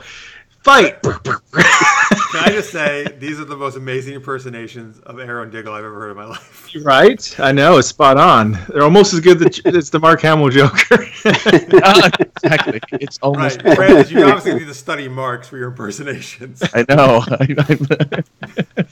So unfortunately, they have a falling out. Even though Oliver, I think, does a pretty good job doing. He does a great job. He delayed a long time, but he was a very mature version of him dealing with that. He's been so mature this season. This whole thing, but everything, man. Yeah. But Diggle, unfortunately, this wasn't enough, and they have a little falling out, and Diggle leaves the team. So I'll say one thing. I'll say is that at least at the end, though, Diggle also was, I think, kind of mature about it after apologizing and saying stuff. So this is much better than whiny Team Arrow, at least, that they both, I think, were kind of adults about it. Mm-hmm. And the fight was at least brief. Yeah. So I thought they were really going to protract that a long time. Here's the thing, though. For some reason, they're insistent on having Oliver lose everybody this season, alienate everybody. Yeah. And that's okay if that's what you want to go with the story. But my problem is everything seems so false and forced to me, the way they did it. Nothing seems organic. Even the Diggle thing was not organic to me at all. It was better than whiny Team Arrow, but still, it's no, you're forcing a problem between Diggle and Arrow because you need him to be alone. Yeah, one episode Diggle isn't questioning Arrow or questioning Oliver's direction on how to handle a situation. Then the next he's like, I want to do it my way. I don't necessarily believe your way is the best way. It's well, you were fine with it an episode ago. You were perfectly doing whatever he asked. Now it's an issue. Okay, it is definitely they have to fast track it because there's only so many episodes left, and they just barely introduce the main villain in this latest episodes. I mean, they have a lot of ground to cover in a very short amount of time. I think the problem is. In the live chat, Carrie says that ep was only good because of the scenes with Dig and Lila. Audrey needs to do more episodes. That's who plays Lila. Yeah. It was nice to hear her back. Yeah, it was. Delicious Mate says the whole Oliver Diggle fight was too dramatic. It was like a soap opera showing sibling rivalry. It was a little bit, yeah. a little bit, yeah. I mean, when they started one-upping each other on who killed who, I was like, okay. Oh my gosh, right? At least tell William about how you got his mom killed. Well, I didn't kill my brother, at least. Ooh. It's like I'm there. It's like I'm in the scene with them. It was great. They must hire Marks to be the stand-in for both actors. He just talks to himself. He goes back and forth. Oh man, awesome. Fernandez is like, oh, this guy's amazing. Think how much money you could save. Mark's there. We'll have him do the animated versions. Oh, any other thoughts on this episode? It was better than I was afraid it was going to be from the commercials. I'll agree with that. Yeah, It was fine. I thought it was gonna be really bad. I don't. I don't know why they. I just wish they did it just in a much. If they wanted him to go back to basics and be alone, I'm okay with that. I don't know. I just wish they did it in like not such a forced manner.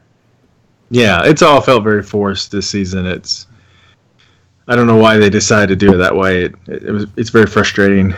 Yeah. So. But Aaron, somebody who hasn't watched it as much, I mean, I guess maybe is not as invested in Diggle and Oliver. Like, what did you feel about their conflict? Well, that was the thing. You guys have answered a lot for me because I wasn't sure. Like when they were going back and forth, I was kind of wondering, like, well, who is winning the argument? Because everything they're saying, I'm like taking it for like, well, that's what happened, or I don't know the backstory. I never saw what happened. So, but for me, I mean, so I don't realize like what happened like 2 episodes ago or 3 episodes to know that they were buddy, and working well as a team, and then this episode they're against it. So for me, it didn't bother me as much, But I do agree.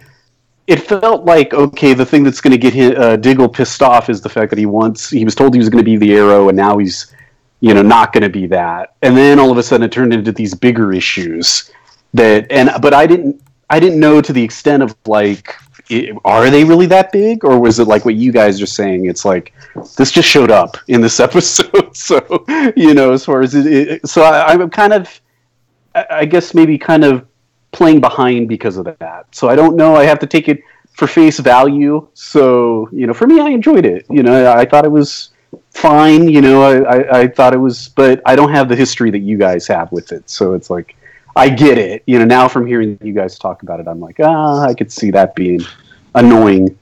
Yeah. Did we? I don't know if it happened before or not, but there was I don't know if we talked about this or not in the last episode, but there was a news art or there was an interview or whatever came out where they said that they didn't realize how ineffective this whole fight would be between the two of them. That everybody would side with Oliver. Because in their minds, they were very even arguments. They were trying to create their own civil war, basically, and it didn't really work out for them very well. And they were confused why. who do you think won the argument out of that? Because you guys know, for me, to me, I think energy-wise, it felt like Diggle, but I don't know the stuff. I didn't know. Well, he when he was Arrow, he was really running it bad. I don't know. I don't think there's any winner, really. Okay. Yeah. I mean, he has good points because he's like, Oliver, you push everybody away in the team. You're a terrible leader, and he's like, oh really? Well, when you were Green Arrow, Diaz came in, and even bought his drugs from him and stuff, and kept everything secret, and got Renee shot. And it's like, yeah, actually, when you mentioned it, he's kind of sucked. Actually, I would totally side with Oliver, and I actually think Oliver made better points. Yeah, see, but I just don't know the background, so I can't judge it. It's literally if you come into an argument like on the street, you're like, okay. Yeah, right.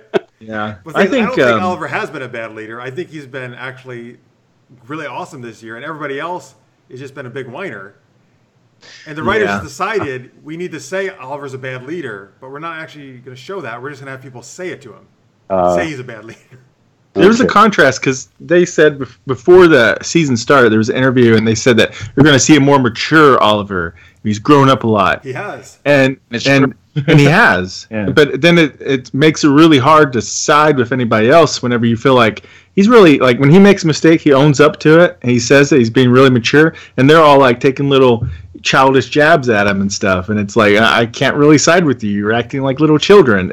So he's the only one who has, like, matured. Yeah, that's the problem. Yeah, that's the problem, and that's why you can't really side with him. Because there's been times where Oliver has been a complete jerk, and I could side with other people over him in past seasons, and he just hasn't been like that this season.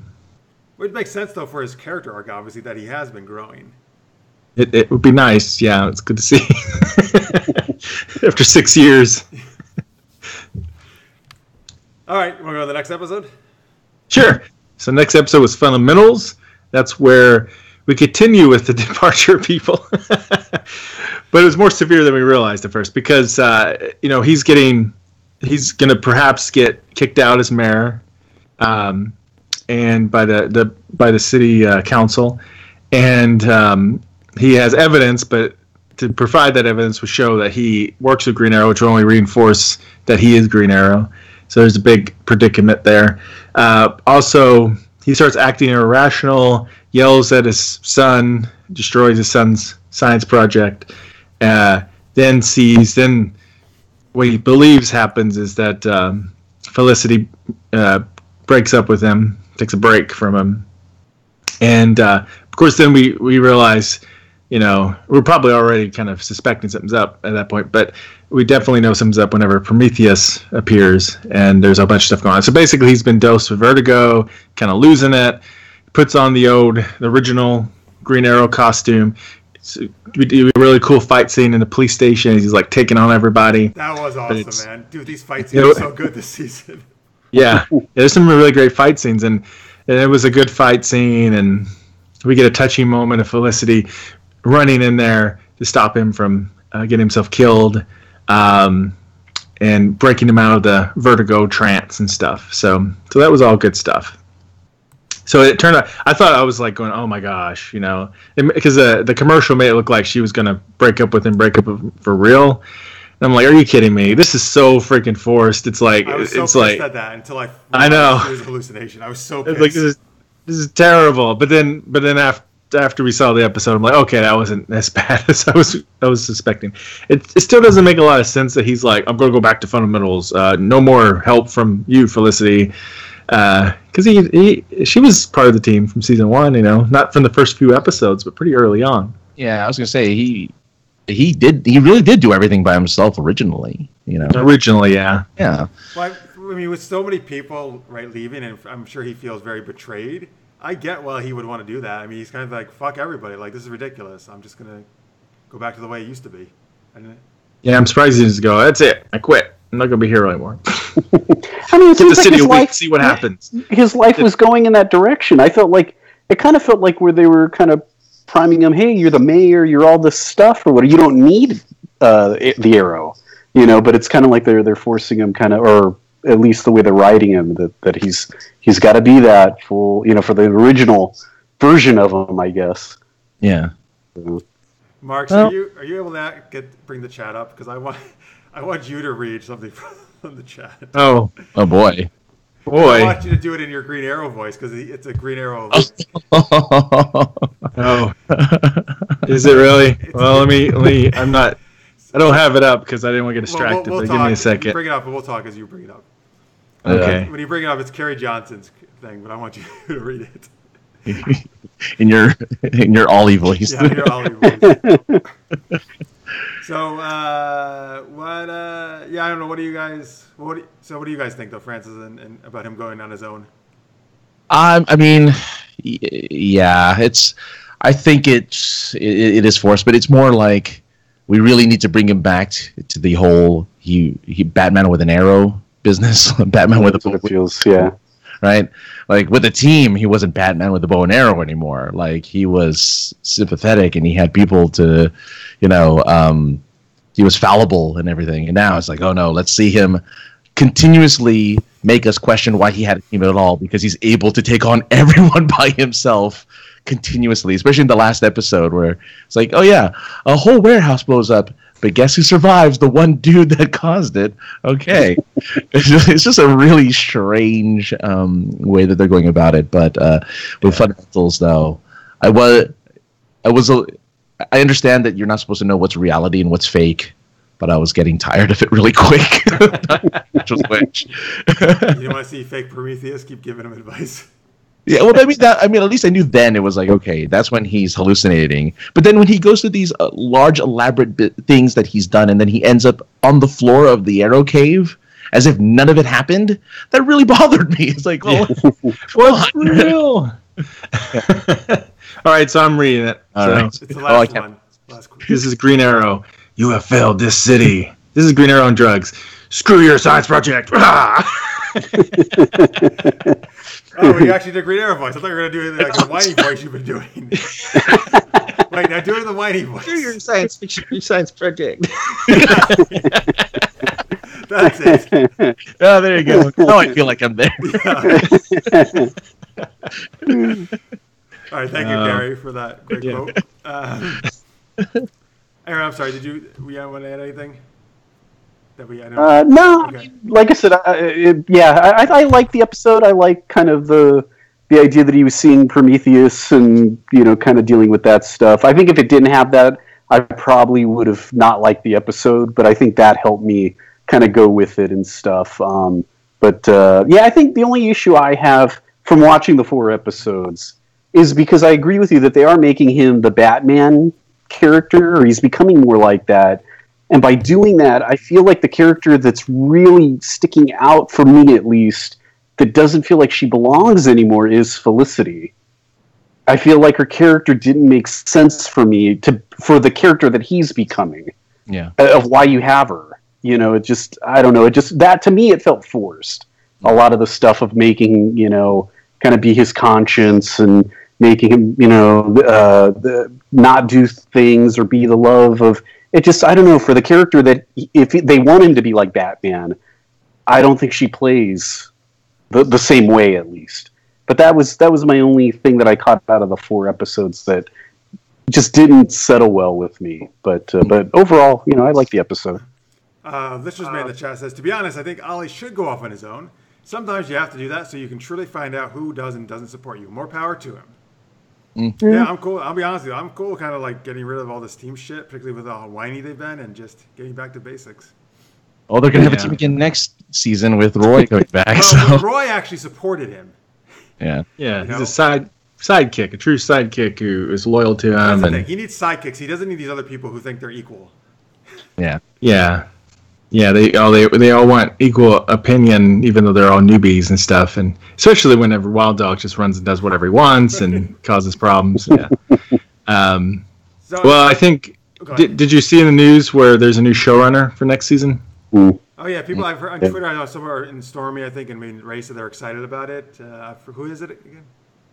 I don't remember her name off the top of my head, but she's been around since season 1, but now she'll be a showrunner. So that Wendy Miracle, she was the co-showrunner, right? This season at least. With a dude, with Mark Guggenheim maybe, or one of those guys. Yeah, and him too. And he's still going to be around, but he's kind of stepping back a little bit.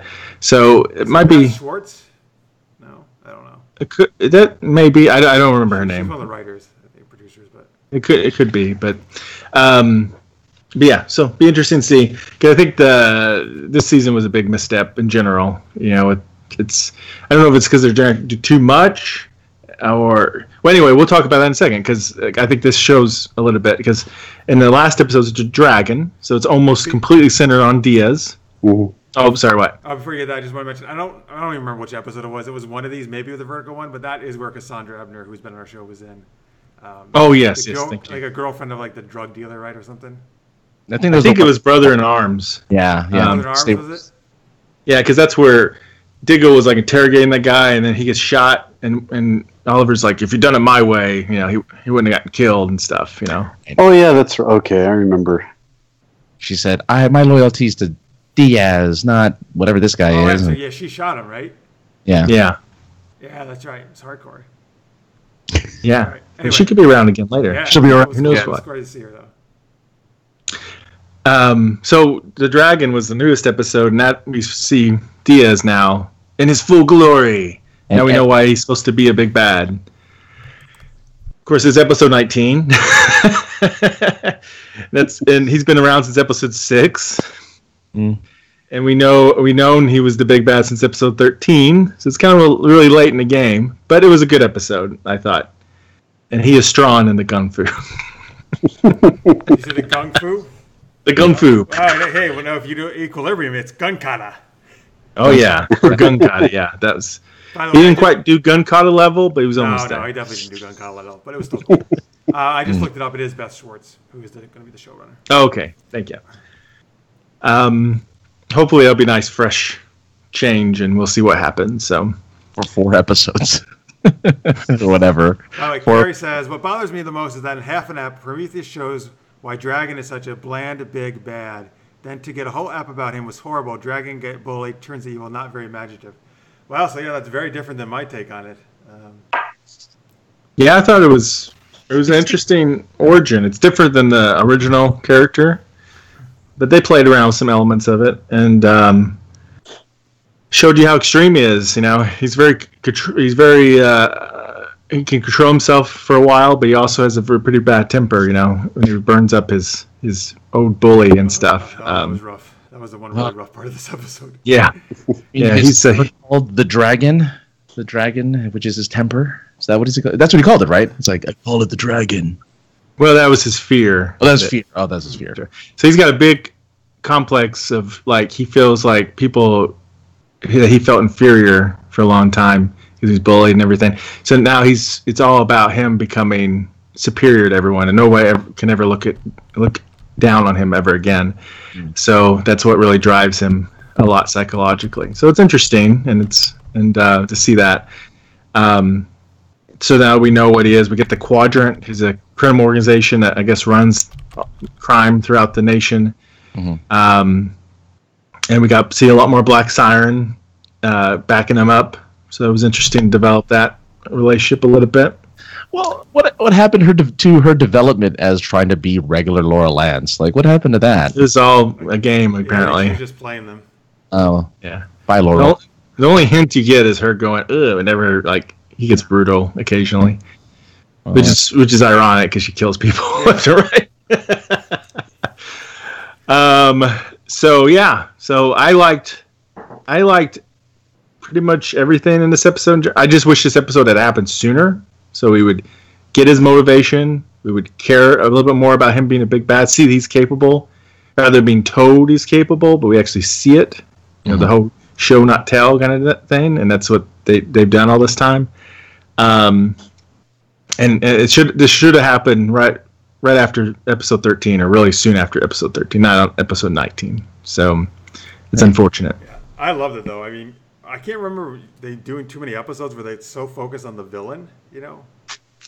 No, they don't too often. No. So this is pretty unique, and also just this is where like Kirk Acevedo, who's the actor who plays that role, shows I think like how awesome an actor he is. Like he's great. He was like riveting in this episode. I was like, holy shit, this guy's great. And I know he was, but they didn't get to let him do it until this episode. Like they finally let him show his acting chops. I know Fringe, 12 Monkeys. He's a fantastic actor, and they just waited so long to finally show. So good at this, man. Like I was just like, damn, Dragon. Like it's a character I really am down with now. I mean, not the end thing. That was way too far. I was like really extreme, but that's why he's a bad guy. Yeah, that's why he's a villain. But yeah, man, like it's one of those guys, you know, you can't really take your eyes off him on screen. Like you want to know what's going to happen next. Mm-hmm. Yeah. So, and I think it's the Quadrant thing's interesting, and so the only parts I didn't care for very much was with everybody else,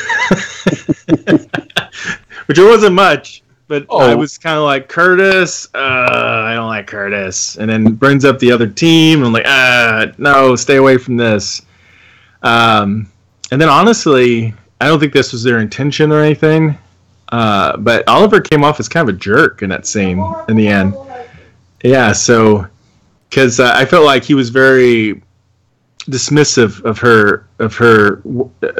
her stress of worrying about him and stuff. Like I would have been like, sorry, my phone was dead in an explosion, or I would have said something. I've been like, it's okay. It's like what I tell my kid. I'm never going to die. It's all right. He did not say it that way at all. All right, now your impersonation is going down the toilet. It's turning to Luigi. It's okay. I never die. Right, he should have brought a pizza. Yes. I eat the mushrooms. It's okay. Exactly. Here's the pizza for you. I don't think it was that bad, actually. No, I think he was very kind, actually. I get what you're saying. He didn't really try to see her point of view about it as well as he could. Yeah. But he was very kind about it, I think, and he thought he was being really nice. So. But, you know, you can't go like, I'm never going to die, I promise. No, come on, I'm an adult. You can't do that. You can die. You almost died once before with Ra's al Ghul almost killed you. It's not, that's not going to make her feel better. he knows that 3 other Lazarus pits exist, so he's like, if I get there you go.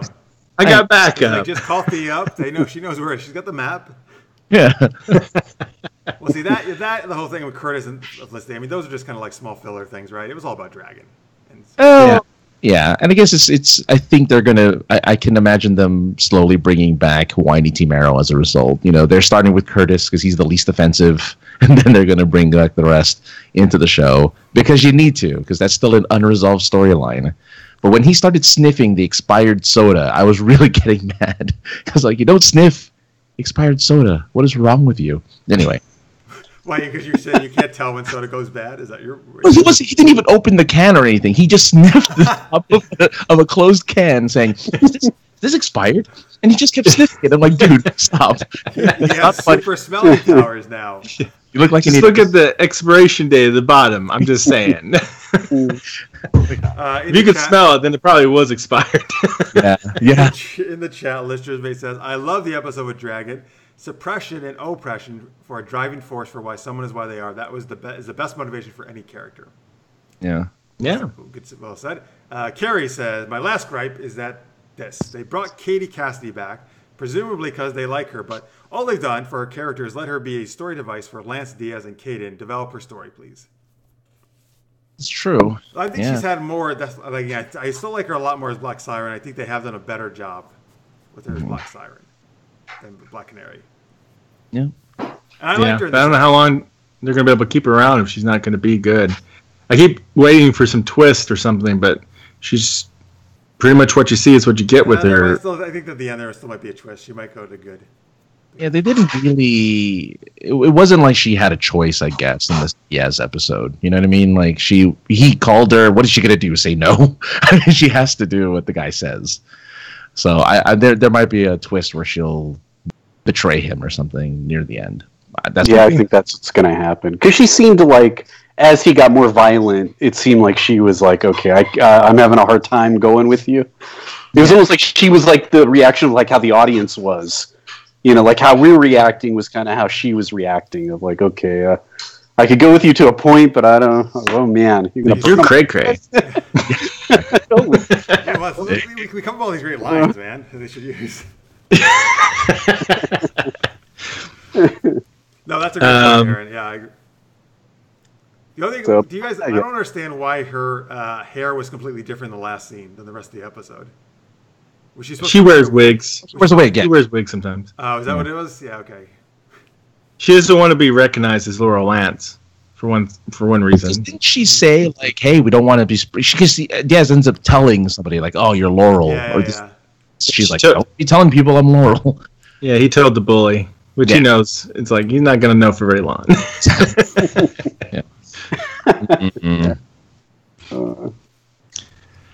All right. Well, anything else about the episode, you guys?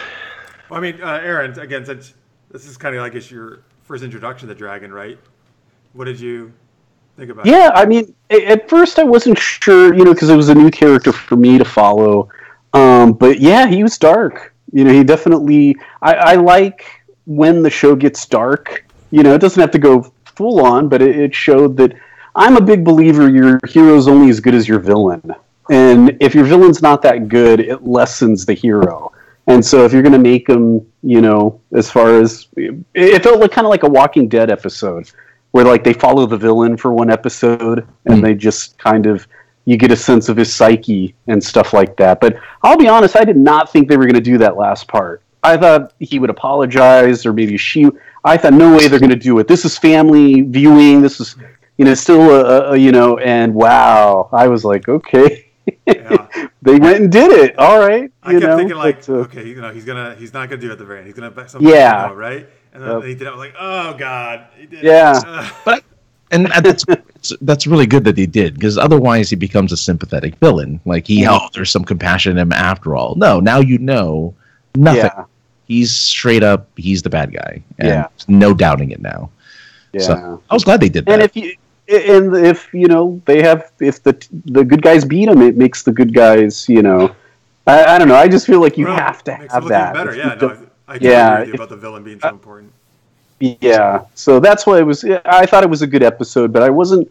I was just kind of feeling it out at the beginning because, like I said, it's hard for me because I don't know these characters as well. So I'm kind of picking up the pieces and kind of like, well, it seemed good, but then I don't have backstory or history behind it. So well, Dragon had almost no history because exactly. there was nothing about him. So it was its own thing. Yeah, you came in the good part. We get a really crappy introduction to him earlier in the season. Yeah. So, but overall, yeah, I enjoyed the 4 episodes that I watched. The gripes that I have are more of how, okay, if they're going to go this way with Arrow, this is, I think, what you're going to have to lose to keep it, because I feel like if you can't have both. I feel like I don't think you can have the Citizen, Oliver Queen be in a certain way and have Arrow be kind of this lone wolf. And I think I don't know. To me, it didn't make sense. It felt like I could see why the people were getting frustrated with him if that was the case, that he was trying to spread himself too thin. But like I said, I haven't seen the previous episodes to know if that was true or not. In the live chat, Gary says, very, very last gripe. They spent an entire ep in Bloodhaven and not one Nightwing mentioned reference. I'll agree with you. That would have been cool to hear a Nightwing reference because that's where his base of operations is. Yeah. I was cool that they went there, though. I like that they use that as a setting. They've mentioned it before. They have. Yeah. In passing. The whole episode was there. Not this time. It was there. Yeah. It's cool. Maybe we'll get Nightwing someday. Probably not. No. We'll see. No. Probably not. No. Oh, man. We have enough here. Yeah, we got enough heroes running around. Yeah. All right. So we want to go ahead and boxing glove arrow this? Mm-hmm. Yeah. So Thanatos Guild, what do you guys give it? Francis? I'm going to give it if I can remember everything. But from what we've talked about, I remember liking it. So I'm going to give it a 3. Solid 3 for that one. And Jeff? I'll give, 3.9. Wow. 3.9. Wow. Okay. Come on, man. It was Thea and Nissa. Dude, what else do you need? True. Yeah. It's got your...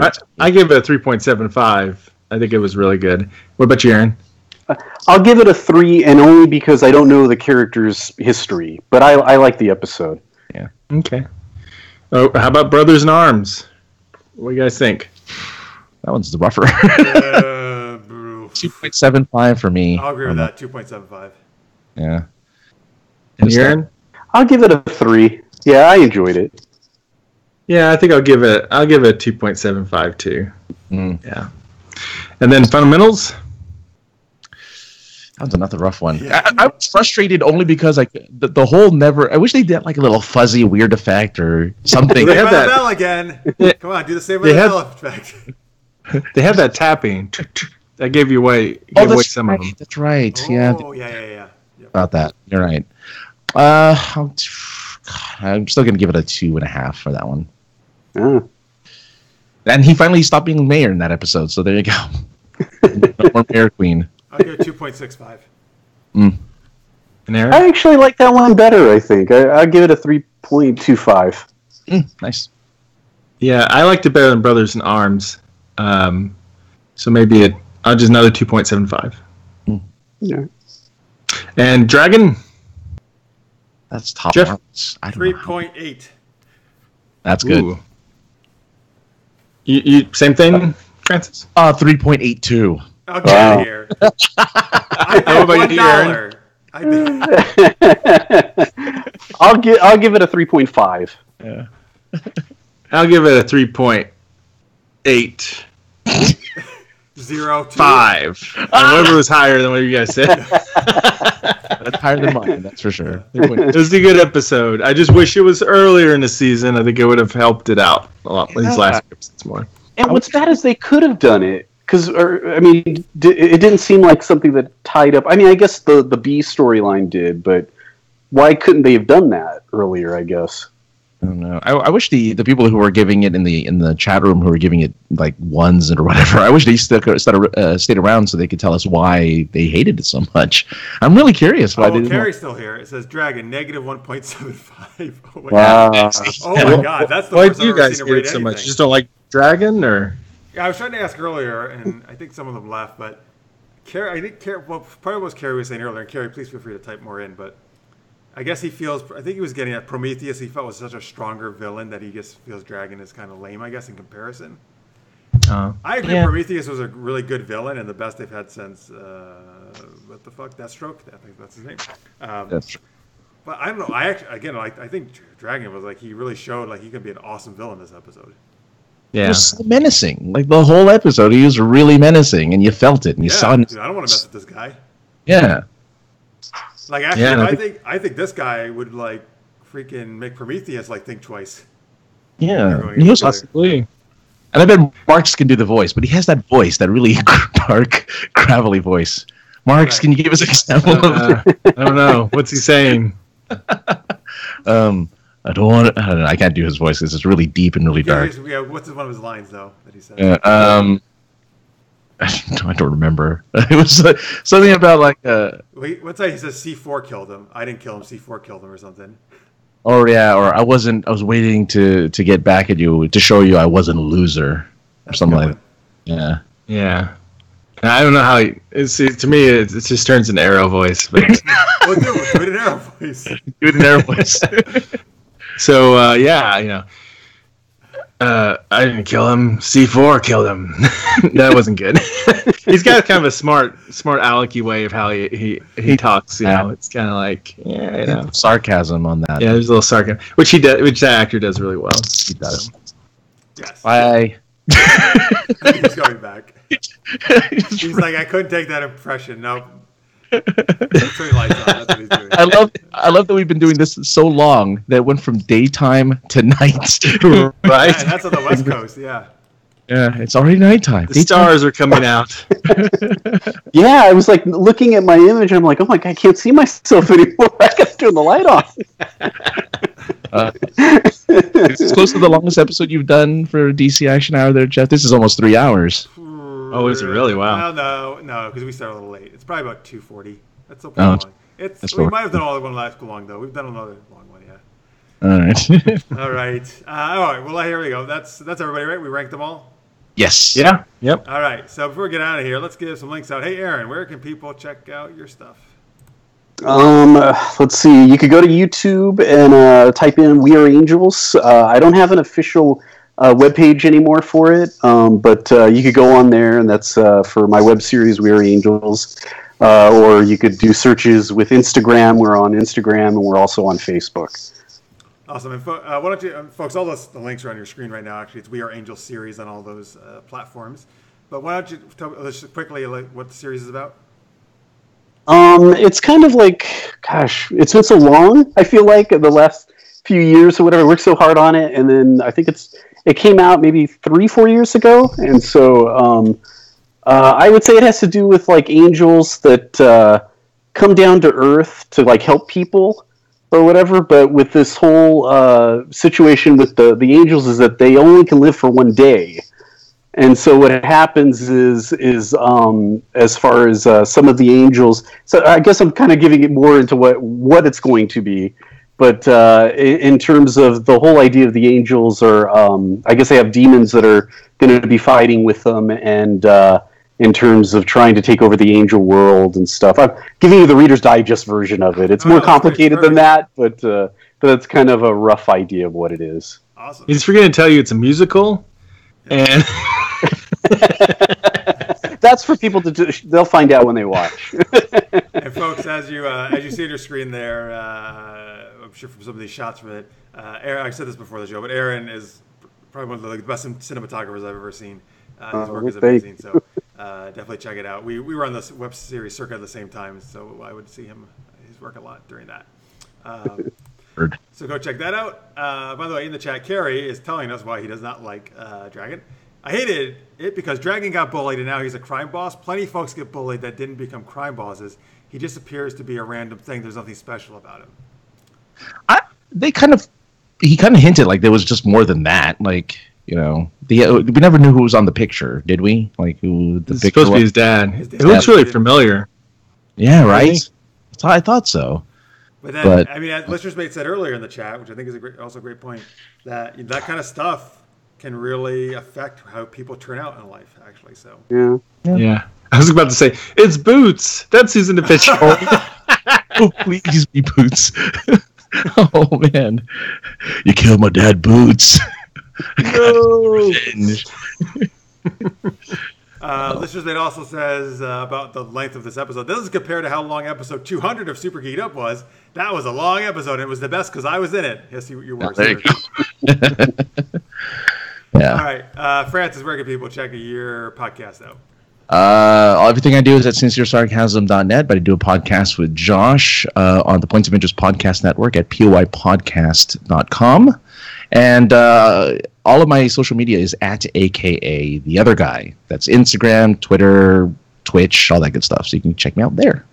And what's your new one called? Oh, yeah. I started a new show recently called Online Friend Simulator. It is kind of it's just a way to, I guess, relate to other people. And so if you want to feel like somebody understands what you're going through, go listen to that show. I sure do. That sounds great. Yeah, in just like life. But yeah, Mark's just listened to it, so he knows what's up. Yeah. You know who should be a guest on your show? Toy Mistress. Oh yeah, we could talk about all sorts of things. Yeah, that's not better, I guess, actually. Never mind. All right, Marks, besides here, where can they find you? You can find me over at markspio.com. I do a podcast called Genre Entertainment. I co-host that where we interview different people, including Jeff coming up soon. But he's also been in past episodes. So, and you can also find me on Twitter at Mr. Marks. Awesome, folks. You can find us at supergeekedup.com.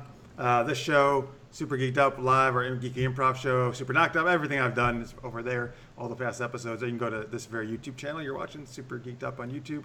Please give us a subscribe, follow, Twitter, all that good stuff if you haven't already. We appreciate it very much. Patreon is patreon.com/supergeekedup. That's if you would like to support us. If you like the geeky shenanigans we do, any amount is greatly appreciated. Even if it's $1, it helps us out a lot. And Anthony in the chat and Victor, who was in there earlier, they're both supporting us. And Francis does as well, actually. So thank you all very much. Much appreciated. Carrie asks, by the way, Listener May says, Online Friend Simulator is the best podcast ever. Oh, my goodness. Look at that. Jeez. Wow. That's nice. I know about that one, but thanks. I appreciate it. Carrie says, are you guys going to do one more action hour following the finales? Oh, yeah. We got to do, right? We got to do a one after the finale. Oh, yeah. Yeah, we will for the finales for sure. And then maybe we'll do one after Supergirl, too, because that's going to be later than all the other ones. Yeah. Gotta do that. Maybe that one will actually be a real hour for once. If it's just Supergirl talking about it. Maybe. We'll see. We'll go on for 2 hours just about Supergirl. Easy. We can do it. We could easily do that. Yeah. Oh, man. Folks, hey, we do have a special show, though. Next week, Marks is going to be part of that, and myself. Right, Marks, you're still down for that, right? Oh, yeah. I'll be there. So next Monday, a week from tomorrow, that is December. No, not December. That's definitely not December at all. That will be April 30th. I don't know where that came from. Merry Christmas, everyone. Yeah, it's been winter here for so long. It's ridiculous. Anyway, April 30th, so that next Monday, 8 p.m. Eastern, we're going to be doing a gaming stream, live gaming stream. This one's going to be called Uprising. And we're actually going to get to be the very first ones to play this game and stream it online because it has not even come out yet. We even got like a special version of the book that's not even the final version with all the artwork yet, because we're cool. But that's the Brian from Evil Hat Productions. He actually ran the Dresden Files game for us. We did a couple months ago. He's actually the one who wrote this game. He's the lead writer. He's going to come and run it for us. So, folks, if you're familiar with the dystopian universe, which are board games that like the Revolution and Coup and that kind of stuff, that's set in actually that universe. So it's about like spies and government agents and a resistance trying to take on a government in the future. So we're going to get to play into that, and it's using like the Fate system, or at least part of that system of role-playing, which I love. So it's going to be the first time for all of us. I'm really excited. And I was reading a little bit, Marks, and it actually says part of the game, one of it is like usually a lot of times one of the players winds up betraying the others. So that's going to be interesting. Yeah, like we don't know who's actually really like the spy. Who's going to be Renee on the team? But we won't be whiny about it. We'll be whiny about it. Well, you know what, I knew it would change you, but you got like bad breath or something. I don't know. random complaints. Yeah. That's what Mark, you and I could do that like Renee thing, and nobody else will know any idea what we're talking about. On the, That'd be great. Yeah. Like, oh, he's such a Renee. Oh.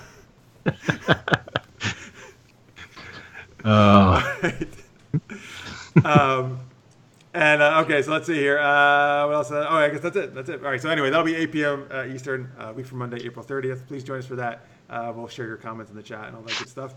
And then, I don't know. Actually, probably about a month or so. Actually, I think the season finales of Arrow and Flash will probably be usually about mid-May or the third week of May or so. So actually, probably about a month from now, I would guess we'll do another episode, and then we'll talk about those. Then we'll talk about Supergirl and all that stuff. All right. Cool. That's it, everybody. Thank you, Francis. Thank you, Aaron, very much for coming on. We appreciate it. Thank you for sharing your thoughts. It's always great to see you guys.